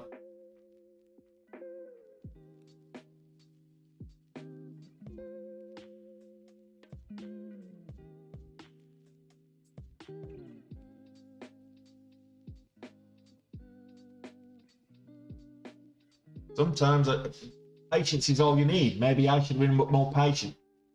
In fact, I definitely think I should have been a bit more patient. I did say that I was going to wait for the first 5-minute candle to complete. I waited on that. I wouldn't have got trapped in HUD. That really set the tone for the day.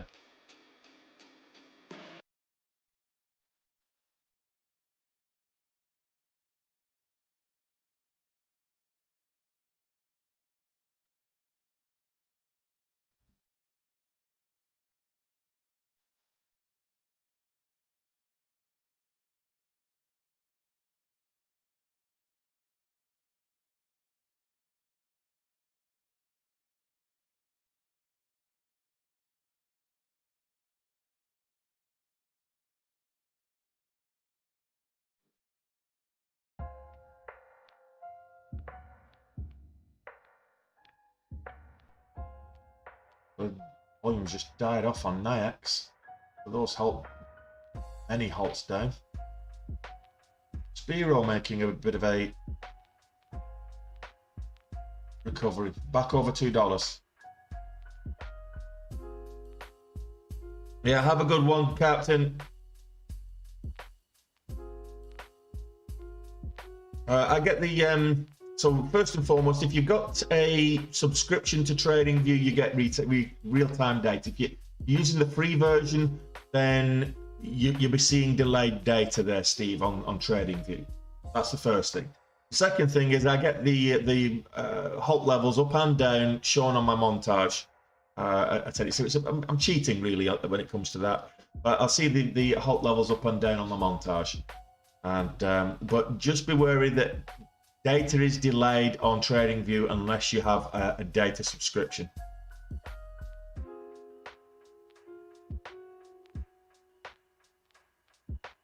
Sava breaking highs again. Well done, Sava. You got me out here, and then straight after you rally and go all the way up to $42.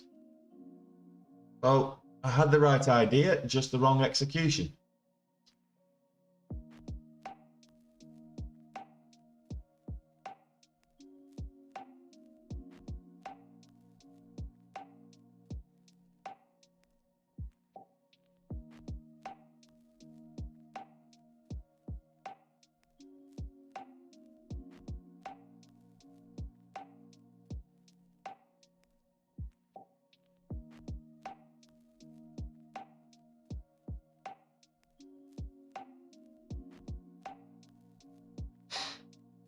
Well, I was 2k up on the week.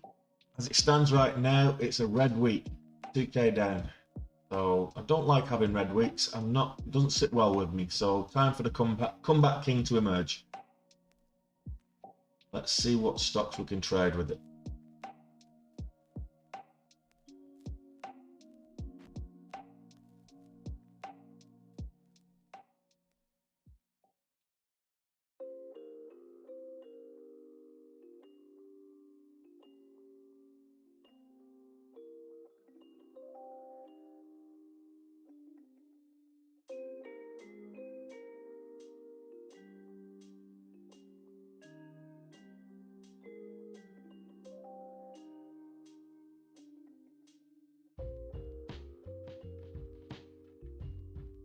The spreads are still fairly rangy on Sava as well, so 15-20 cents.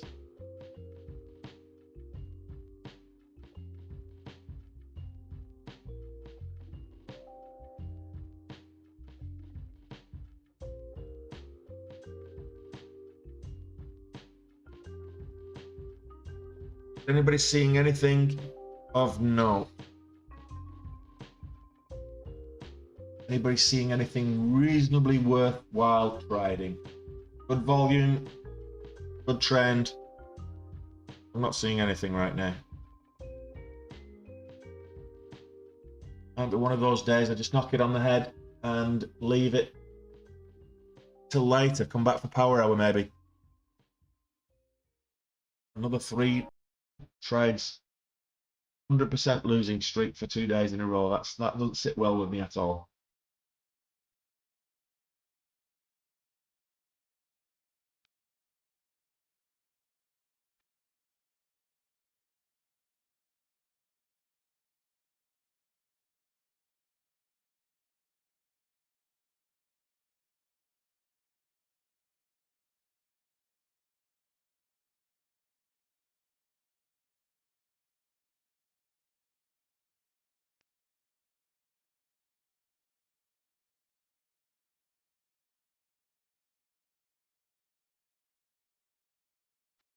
I take that. I'm taking that just for the sake of it because I'm seeing the move, but it's just not got the oomph go through it.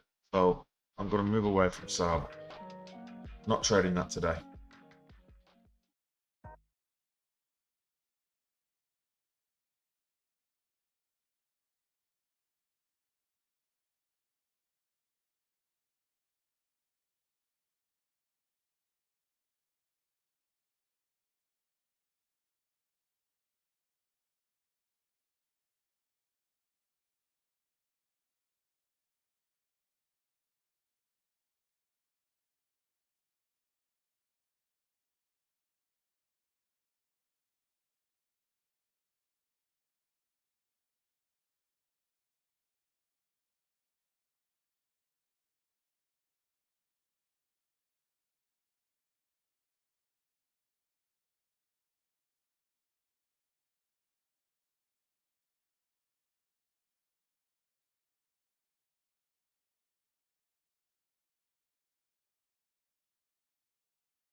Last time it was up at this level was back in March. We've got resistance at this level as well. 42.50 is we've got resistance at this level back in March and February. and support back in December. So I will give that a miss. Yeah, I'll take you in a minute. I think I need some fresh air. Not looking great out there, but maybe after I come back after a walk, I'll be something moving and I'll be trading a little bit better. Right now, trading like a donkey. Second day in a row.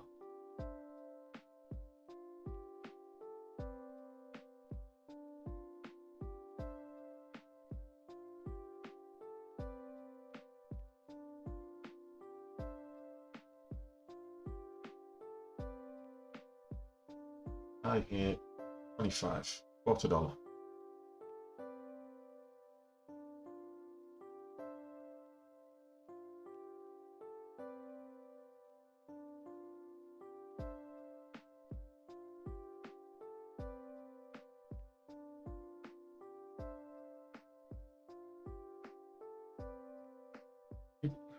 Keep thinking about going in on that, but I'm just not. I'm just going to get it off the screen before I do, because it's going to cost me more money than.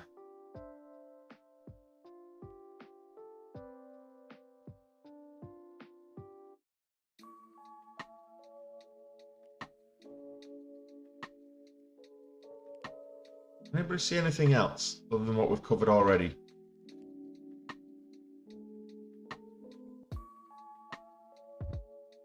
One market, give me something. I'm in need of a boost today. Didn't want 2 red days in a row.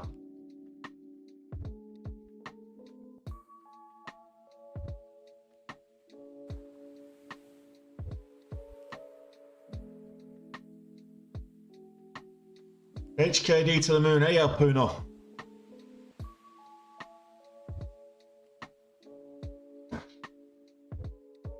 Presto Automation is now trying to make a move back up. It's halted upwards. 10-minute halt.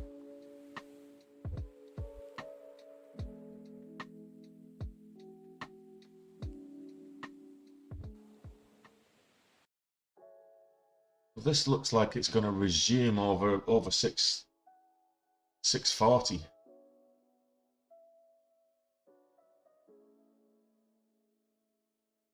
Okay. 640, 650 is what it's showing on the montage. Not really excitingly, but gets above the VWAP. I could be interested.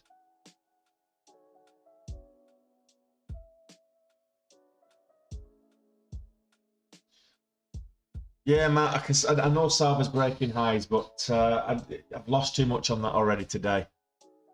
I'm not feeling it. Seems to have my number today.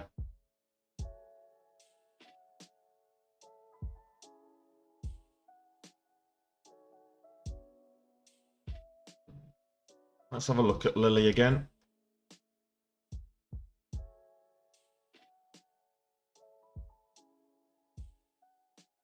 That'd be interesting over 307. I won't be trading it. It's too expensive for me.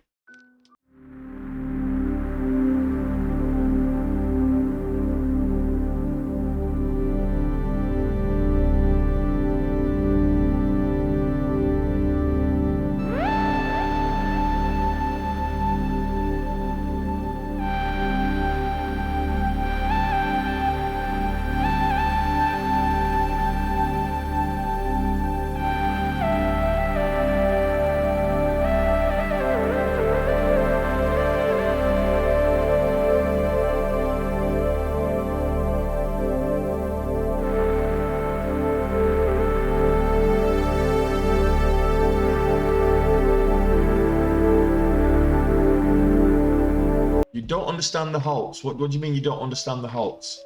Volatility halts. This is at least a 10-minute halt. So it looks like it's going to be resuming the next 10 seconds.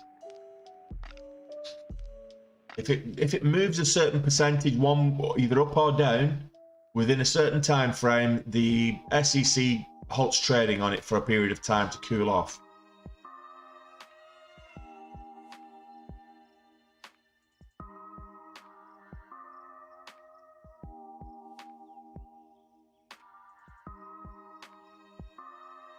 Well, we didn't get the resumption. Longer halt. Oh, there's the resumption. Yep, 6:40 resumption.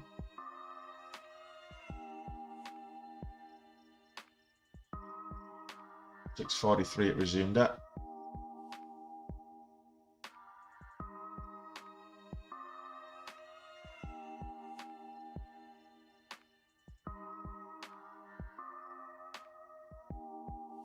This might actually have some legs today.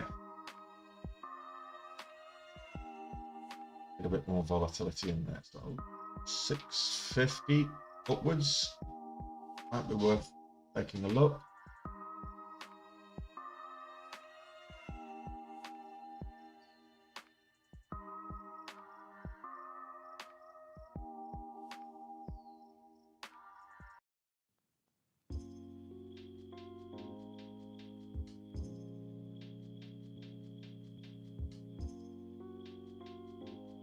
AMC. Still not doing anything. Killed it with the 8. The 8's killed it with 8. That's what happened to AMC. 8's killed it with the 8.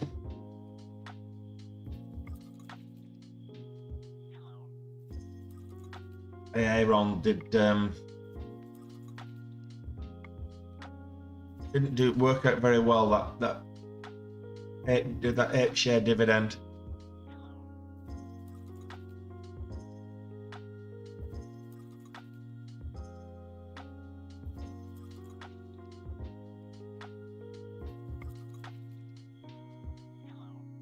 AMPX, it seems to be a bit of a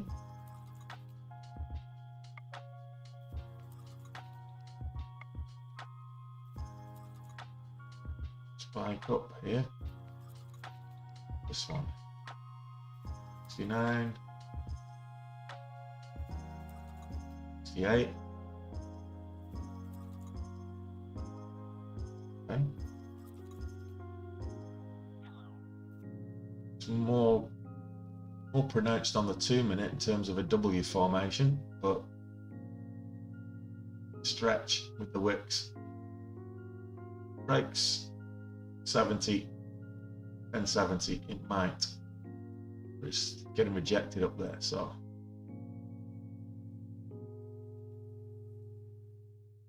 Beat. That's what I am today.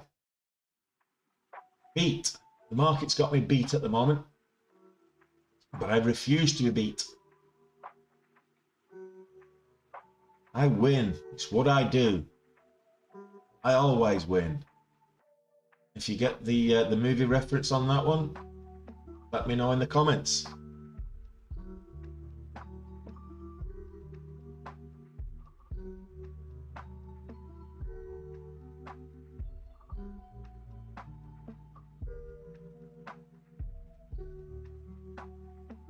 Yeah, it's reasonable volume.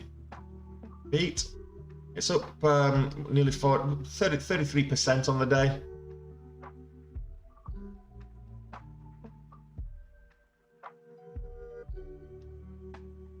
It's a 21.5 million float. So it's not a big float.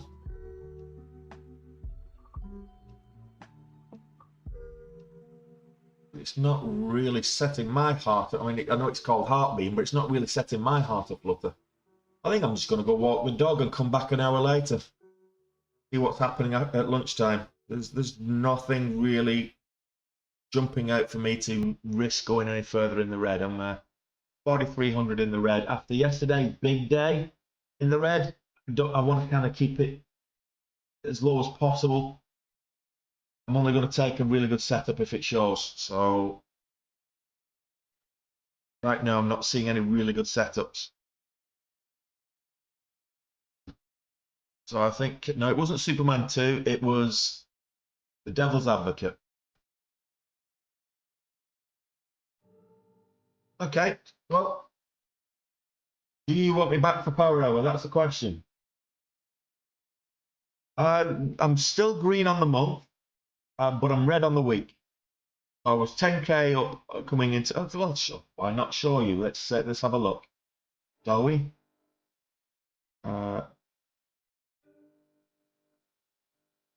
So this is my face. I'll bring this across so that we can see that on the tube as well. So this is my face. If you go into here and you click the link tree, the TikTok trader, that's who I am, the TikTok trader. It brings you to a splash screen. Sometimes it just takes you straight through to the link tree, which is here. Now, what I'm going to show you is called TraderView. So TraderView is a trading journal. I use journal analyze and you know, review my trades. It helps me spot the mistakes that I'm making so that potentially I can iron them out. That's the whole point. Okay. So if I go to my TraderView reports right now, this is me on TraderView. Let's go back to, this is for the year, so before today. Okay, so for the month, I was almost 11k up on the month. So after today, call it 4,500 with charges and things. So I'll be about 6,000 down. Oh, sorry, 6,000 up on the month. So I'm still green on the month. However, if I look at this week, what are we, the 22nd? If I look at the week, I was 2,500 up on the week.